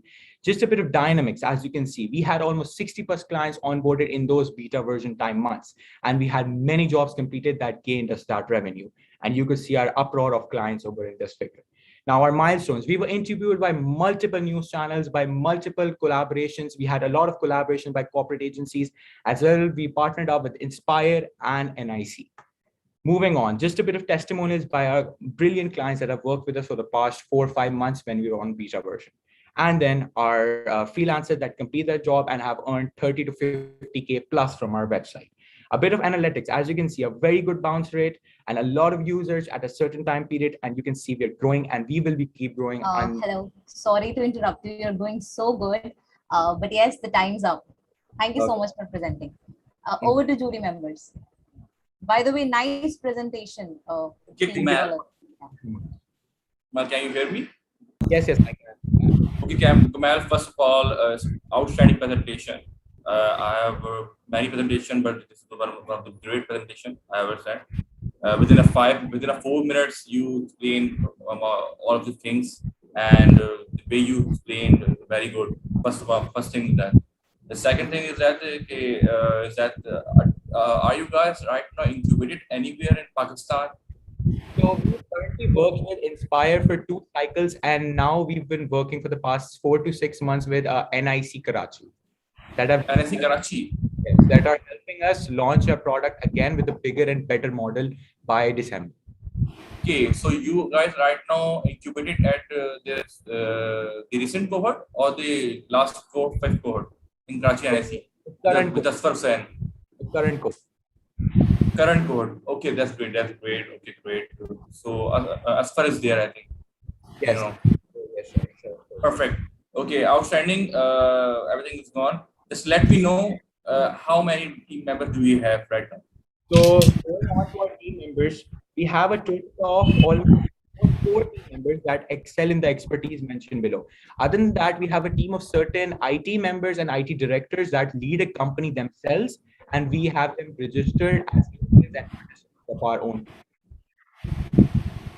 Okay, perfect. So that's great.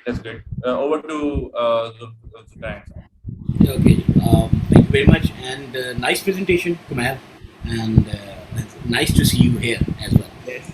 Okay, so first question is how you deal the money if it's in the Pakistani marketplace. You had mentioned .pk. That's a second connected question is, are you planning this for global as well? For instance, this is started off the Rosie.pk and then connected as a Rosie.com for other countries. So the question number 1, how to deal the money in Pakistan, and if you have a planning for worldwide, how you deal that inbound and outbound money internationally. Okay, so to answer the first question, as I said, our mission when we were launching was to empower Pakistan.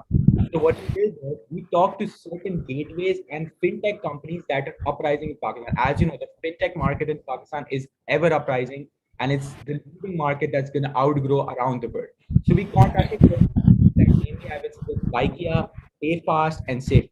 We connected with these teams and we offered us their payment gateways. And that's how in 6 to 8 months of their beta version, that's how we conducted payments. And that's how we transferred from the client to the freelancer with a certain commission rate we took. Okay. Second question is please continue what you put on. So yes, later on, we'll also be collaborating with Bike in our final version, and we'll be launching cash on delivery, the first ever freelancing website to do that, and we'll be doing it for certain countries in Pakistan, certain cities. Perfect. So my next question was leading to that, how you deal with the issues. If one person is not done the situation as per the commitment, so if he's so how you deal that issues? We have 4 to 6 interns hired that are working on our website as intermediators. When a certain job is done, we get a green light that a payment is being established as a job is done, and it's either claimed by the freelancer or by the client. And aside from that, we have a whole attribution that offers if there's any dispute between the client and the freelancer of any kind. We have a certain team that's going to handling that as well. And you mentioned that you've taken 17% cut. Haven't you think that it's too much for such marketplaces at this stage? Yeah.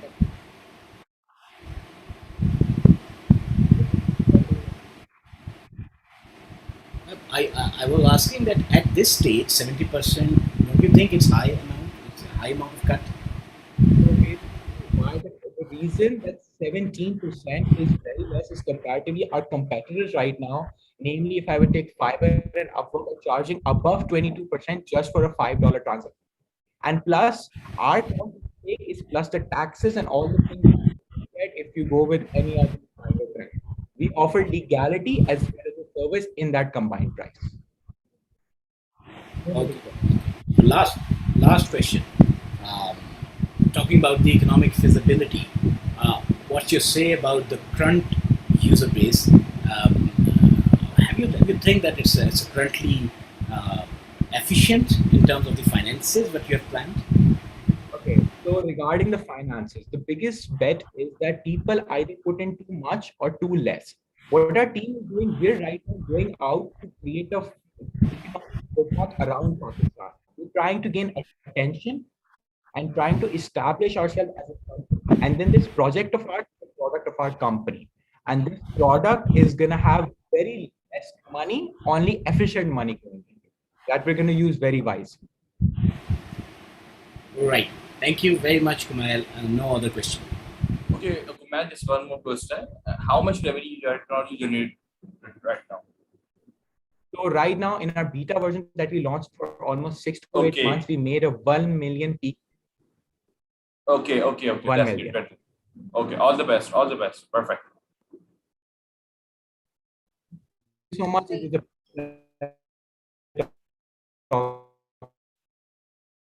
If there's any more questions, I'd be happy to. I guess there's no questions. By the way, thank you, jury members, and thank you, Kumail Vakar. That was an amazing presentation. I loved it. Thank you. Moving ahead, we have Mohammad Ziad representing Center for Social Solidarity. Ziad, please go ahead.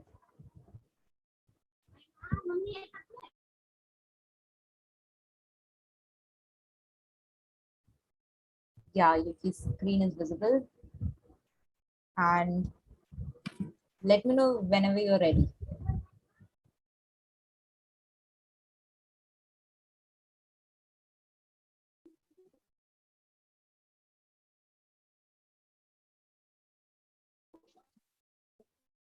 Assalamu alaikum, everyone. Wanakam, namaste to everyone.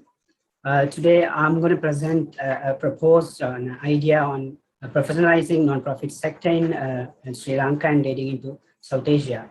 So moving on to why we need this professional body for non-profit sector, there have been a number of research have found that the challenges the organization, the non-profit sector have been facing prior to COVID and the current COVID situation as well. One of the major problem is when you talk about non-profit, there is always a political issue as well as social unrest, where there's a portion of nationalists who comes against these organizations. Also, that one part of the issue, and then also there are sectoral overlap where you see same organization, same kind of organization working in same sector. So that's leading to duplication of activities and wastage of money. So, and the other one, multiple organization on the same objective, which is also similar to sectoral overlap. And then resource challenges. These organizations are scattered in different ways. So, and the major influential organization gets funds, but the small organizations they find difficult to survive.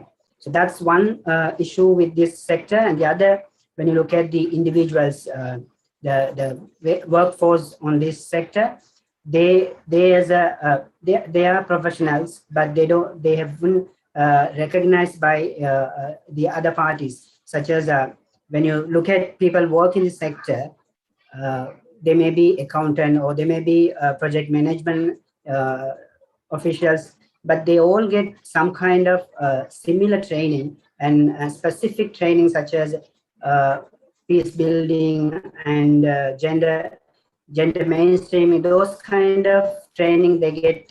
Whoever comes into the sector, they get this kind of training. So they are kind of a different type of professionals than compared to the other workforce. So that's have not been recognized. So these are two different type of challenges. Different. Then when you look at the organizations, now Sri Lanka, there are 1,639 national level organizations, which is registered under the NGO Secretariat. And there are other organizations which is registered on companies. And there are organizations which works in the ground level. They are not registered in different local level government administrative sector. So there are lots of organizations working on this, but they are working in isolation. So that's the issue that comes in for the to propose this idea. So what can we do for this? Together, these organizations in creating a platform that gives them as a one entity where they all work in one stream, and it is recognized as a one sector, which is comes under. Yeah. Okay. So bringing them into one specific institution that accredits both organization as well as individuals. So strategy is used, create small level coalitions and then make it larger level coalitions. That's the strategy we are used. What we have done so far is we have created an organization where there are 50 plus organization has been joined, and we have this organization in national level, so it can go further and make it like a professional body. Also, we have created 10 plus individuals from different parts of the rotation. Yes. Yeah, sorry. Thank you so much, Ziad. Over to jury members. Please go ahead. Okay, thank you, Ziad. Okay, I don't have any question. Over to Zulqarnain sir. Okay, so Ziad, I don't have a question as well, and so yeah, I think that's okay. All right, no issues. Thank you so much, Ziad, for presenting it, and yeah, thank you so much, jury members. So next we have Faizan Zafar representing ORE. Faizan, are you there?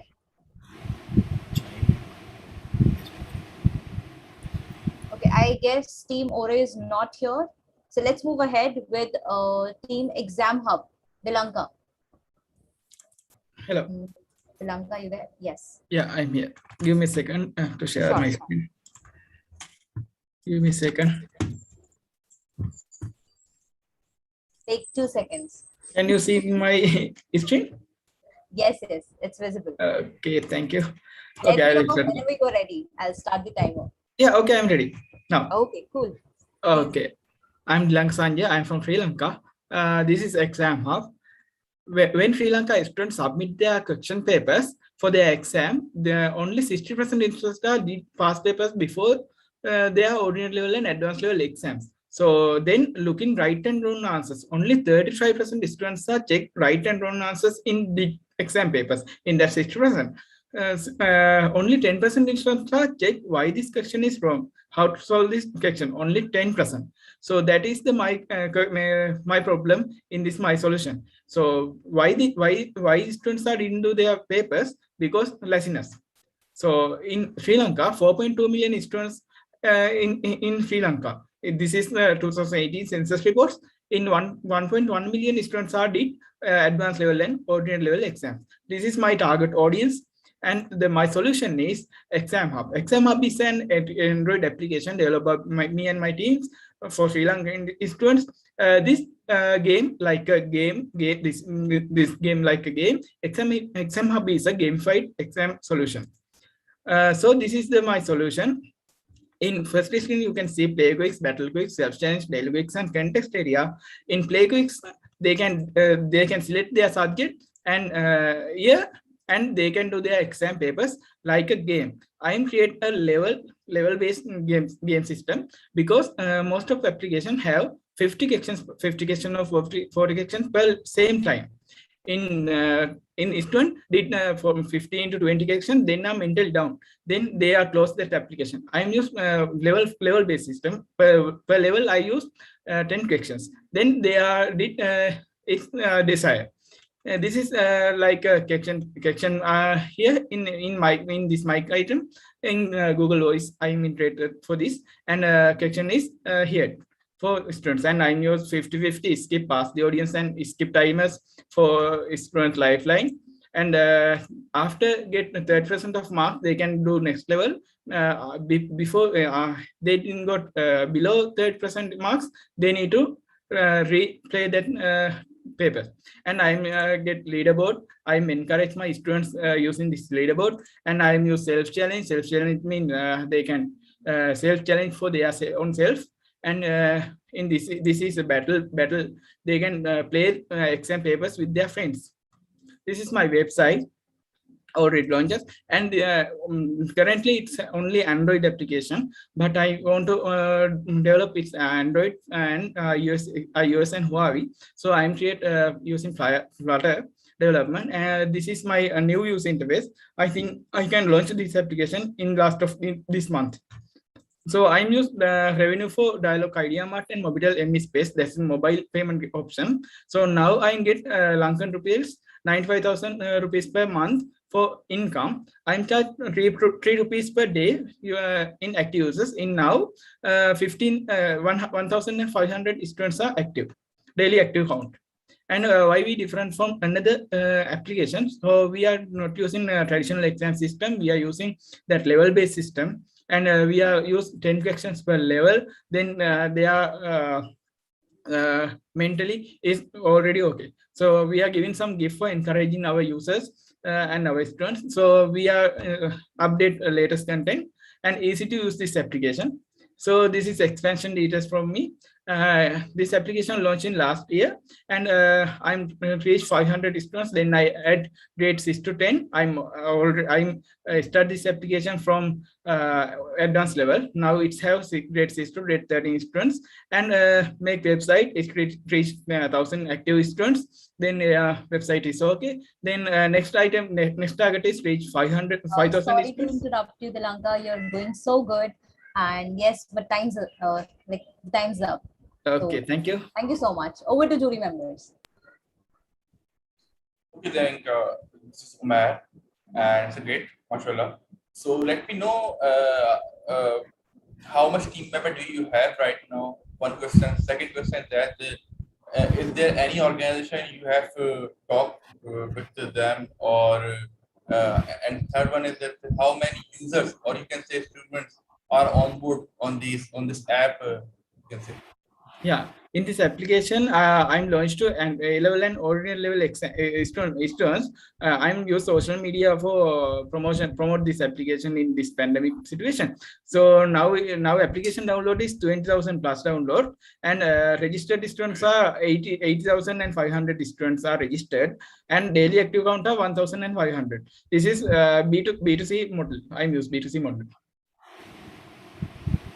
Perfect. So how many team member do you have right now? Yeah, my own company is Phonics Software Solution. It's my own software company. In my software company, I have 4 employees.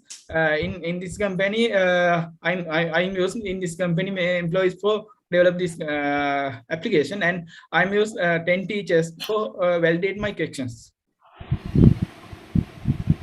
Okay, perfect. So you say that you have 10,000 downloads on Play Store, is it? 20,000. 20,000, that's great. 20,000 downloads, but registered users count is 8,500, and daily active user count is 1,500. So what about the revenue stream? Do you have? Yeah, you can just let me know. Yeah, it's used Dialog Idea Mart Mobitel MisFits. That's value-added service. When students install application, then they can add their phone number in Sri Lanka service providers any mobile number. Then get pin for verify that application. Then charge 3 rupees from the credit balance in phone. Okay, that's great. Okay, over to Zulqarnain. So my question is to know about your next 6 months plan in terms of your ROI. Yeah. I'm launching my Android, iOS, and Huawei applications in this month. I'm planning to launch 25th of September. And next 6 months, I'm target 10,000 active students. And I'm planning to do seminars in this pandemic area. I'm a president of Rotary Club of Ratnapura. Then I'm create some seminars for A-level and O-level students for their exams, targeting their exams. Then I promote my application in that seminars too. Okay. And the second question is, I want to know about your competitors. You're doing the same thing, and how big are those? Sorry? About your competitors who are doing the same thing? Yeah. Yeah, in Sri Lanka we have 4 competitors, but most of competitors have a same questions level. It means traditional exam system they use. They can select my competitors application. They can select subject and year or anything. Then mostly advanced level exams have 50 questions. That 50 question they use same time. Student want to do 50 questions per same time and submit after this 50 question they can submit the exam. But in this my application I'm use level based system. Then I'm did that 50 questions for level 5 levels. In one level I'm applied 10 questions. Then in mentally most of the students didn't do 50 questions per time. It's got some 2 hours or 3 hours maybe that time. In this my application 10 questions they can do maximum 20 minutes. And how you get this data out of the users? How you get the feedback? Yeah, I did research for this application over 2 years, and I'm using 2,500 students for research. So I'm give the document and Google Forms to submit their feedbacks. Then they said they can't do their exams. They can do their exam because they are licensed. Like that feedback I got. Okay. So I would love if you connect with me after that. And that's okay, sure. Thank you. You're talking about the user research. It's a quantitative matter, and you should focus into the qualitative matter. Regardless of the forms, regardless of the, you have to talk with them in person and how you do that. So I would love to talk with you in detail. So okay, thank you. Thank you very much. No other question. Okay, thank you. Great. Thank you so much, Sri Lanka, and thank you, jury members. Okay, thank you. Coming up next, the next participant, Beer Green. That's absent because of some technical issues. We have Angelica representing Zent. Okay, thank you. Yeah. Let me know once you're ready. I'll start the timer. Yeah, I'm ready. Okay. Are you presenting your screen? No. Screen. Yeah, please do that. Can you share the screen? Okay. You want me to share your slide? Yeah. Then give me a quick minute. Just let me download your PPT. By the way, to all these startups who have presented till now, guys, you all are very, very, very super cool. I mean, I can say you all were amazing.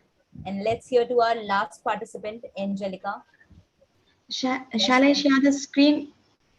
If you want, if you can share, that's cool. Otherwise, I have also downloaded your slide. Let me know ASAP. Are you sharing? Yeah, I'm sharing. Okay, please go ahead.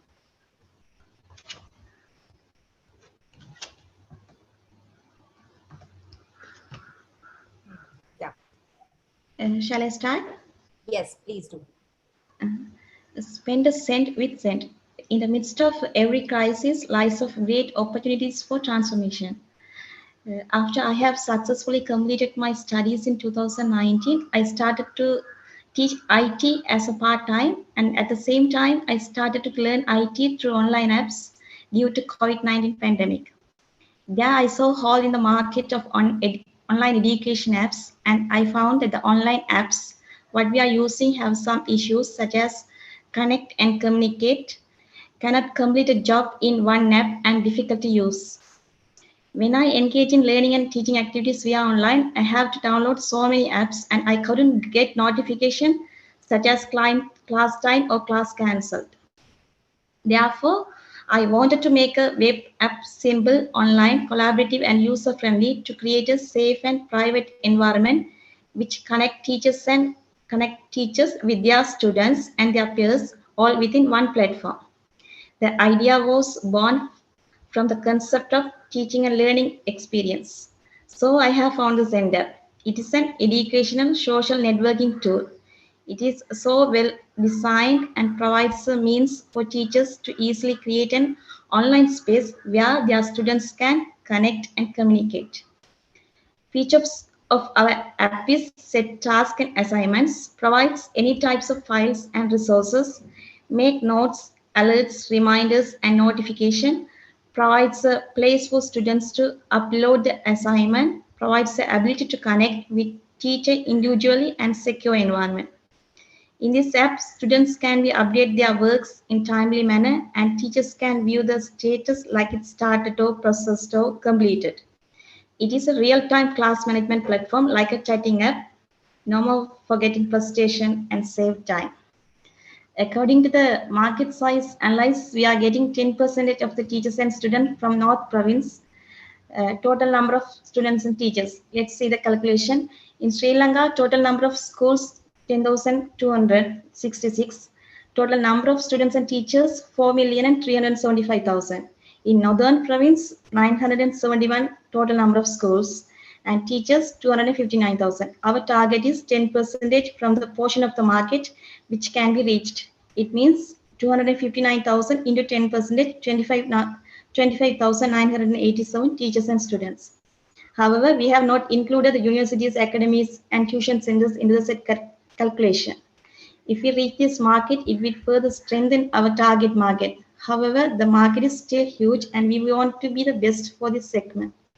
So we are going to offer two subscription programs, Mega and Mini.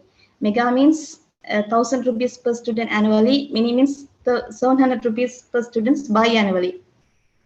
The free version of Cent is based on institution size, such as 7 days free trial and 15 days free trial. And after that, they will have to pay for it.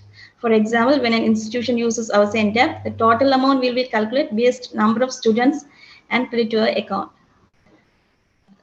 Our competitors are Moodle, Classroom, Trello, Viber, WhatsApp.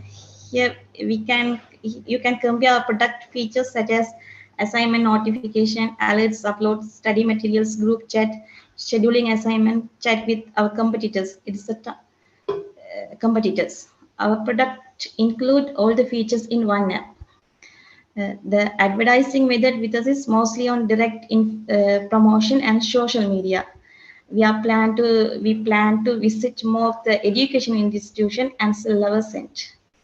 As a female entrepreneur, I am Angelica, a part-time teacher, and co-founder Dayani, also part-time teacher. We are following Bachelor of Information Technology degree in external university. Yeah. Thank you. That's great. A 4-minute presentation. Wow. Thank you so much, Angelica. Over to jury members. Okay, that's great, Nika. Good. Let me know. I just have one question. How many users do you have right now? How many? And how many members? Not members. Not. I'm not members. I'm talking about the users. Sorry. Which are using your. Can you hear me? I couldn't hear you. Yes. Can you hear me? You are audible. Yeah, Angelica, can you hear me? Yeah, I can hear you. Yes, I have two or three questions. First one is that how many client, or you can say the users, do you have right now on this app? Still, we are developing. 10. Yeah. Now we are developing our app. Still, we didn't sell our app. Okay. You haven't started your beta testing, is it? Yeah, we have we are developing and we have completed 90%. Now we are given to local teachers to trial the app. Okay. So thank you. And over to Zulqarnain. Thank you very much, Umair. And Angelica, I would like to see your screen. And first of all, it's a great presentation in just small amount of time. So would like to see some more details about your marketing and growth strategy. Sorry? Your marketing and growth strategy. Mostly we plan to do the direct promotion, such as visiting school and institution, and we want to sell our product. Okay. And what about your economic feasibility? And you think that you mentioned that 10% out of this, your TAM, as we can get that SAM. Is it based on the assumption or some existing traction you have decided this? Based on the assumption. Based on the assumption. Okay. That's it. Thank you very much. Thank you so much. Thanks a lot.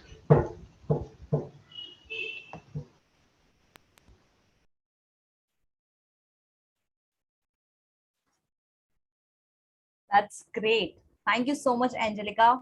Thank you to the jury members. And this was the last presentation. Our last startup founder, Jeremy, is also absent. So just a minute. Just give me a quick minute. Okay. Yes, let me conclude it here. And yes, thanks a lot to the participants for sharing their exceptional ideas. Thanks to jury members for sharing their insights and suggestions on these ideas. We are, very grateful to both of our jury members, Mr. Ansari, Mr. Khan. It would be great if you can, share a concluding thought, a closing thought to all these startups. Please go ahead, Mr. Ansari. Yeah. So to me, first of all, amazing presentations, amazing content. One thing which I would like to mention to everyone, that's you should consider two things. That one thing is, when you are not in front of your investors or incubation centers, that your presentation would work on behalf of you. It's your what would you say? It's your picture, and your presentation needs lots of work, aesthetically, design-wise. I think that Kumail and the last Angelica, those presentations were good. But you should work in the aesthetics means, that's one point. The second point is you should believe what you're saying. Your level of confidence should work. And that thing I see the shatter on many of the presenters, participants in the startups. That's the second point which I would suggest, that believe what you're saying. And the third point is, please go ahead to the assumption. You must work with the hypothesis. Hypothesis mean when you said that if we flip the coin upwards and we get the possibilities of the coin as head or tails, so you can't say that 50% is the chances of head. It's when you say that if we have two coins, that what is the possibility of the head? It would be the head tail head, or tail tail. So you must understood on the statistical data of what you're feeling. It's all about your heart, but believing on your heart, your feelings, you must work on the analytical values, on the analytical things. So move one step ahead from the assumptions to the hypothesis, and then make the user stories based on the hypothesis. Talk and interact with your users in all the user segments, and then work with all the ecosystem. Sometimes a great idea, having great investors, and have many ecosystems beneficent to everyone, every individual element of the ecosystem. Even then they come to the end. Why is that? They won't focus on only one user segment. So think in the terms of a complete ecosystem. That's my thing after watching your presentations, that you must consider. These are the things which I found in the lake, and I would suggest that all of you startups, if you want to have a session, I can provide you a 30-minute session on your presentation, on your aesthetics, on your design, even adding the value of the emotional connection with your investor where you have to pitch, and with your users as well. But again, 30-minute session for each. Everyone, I'm available whenever you want. I will share that link with Anupam and here as well. So whoever want can simply schedule, and I will be available. That's all from my side. Up to Umair. Definitely, that's something very good. That's great, Mr. Ansari. To all the participants, I'll definitely share that link with you, and you can directly get in touch with Mr. Ansari. Thank you so much. Mr. Khan, please go ahead. Yeah, thank you, Anupam, and it's for a great show. And I must really, we have many of the startups that done very much good work, and the presentation which are very good, but there need to be some revised or need to be some up to the mark. As you know, guys, believe that you are going to pitch in front of the investors if you're going to. So you have to become the more smart and more effective presentation you have. And the second thing, Zulqarnain Sahab told us about the confidence and the way you talk and you walk. So it's all about the your presentation skills. So I like the way Zulqarnain Sahab is eating. I like the way. So thank you everyone. And I believe, okay, Zulqarnain Sahab, we found you. So thank you everyone. Thank you and all the best from the Pakistan. And if you need any help, anything you want from the Pakistan, from myself, from Zulqarnain, feel free to ask. And we'll have our number, and we'll have our email address, so you can share with us, share with the startups, so they can reach out us, and we can help anytime, anywhere. Inshallah. Definitely. Thank you, Mr. Khan. Thank you so much. Let me.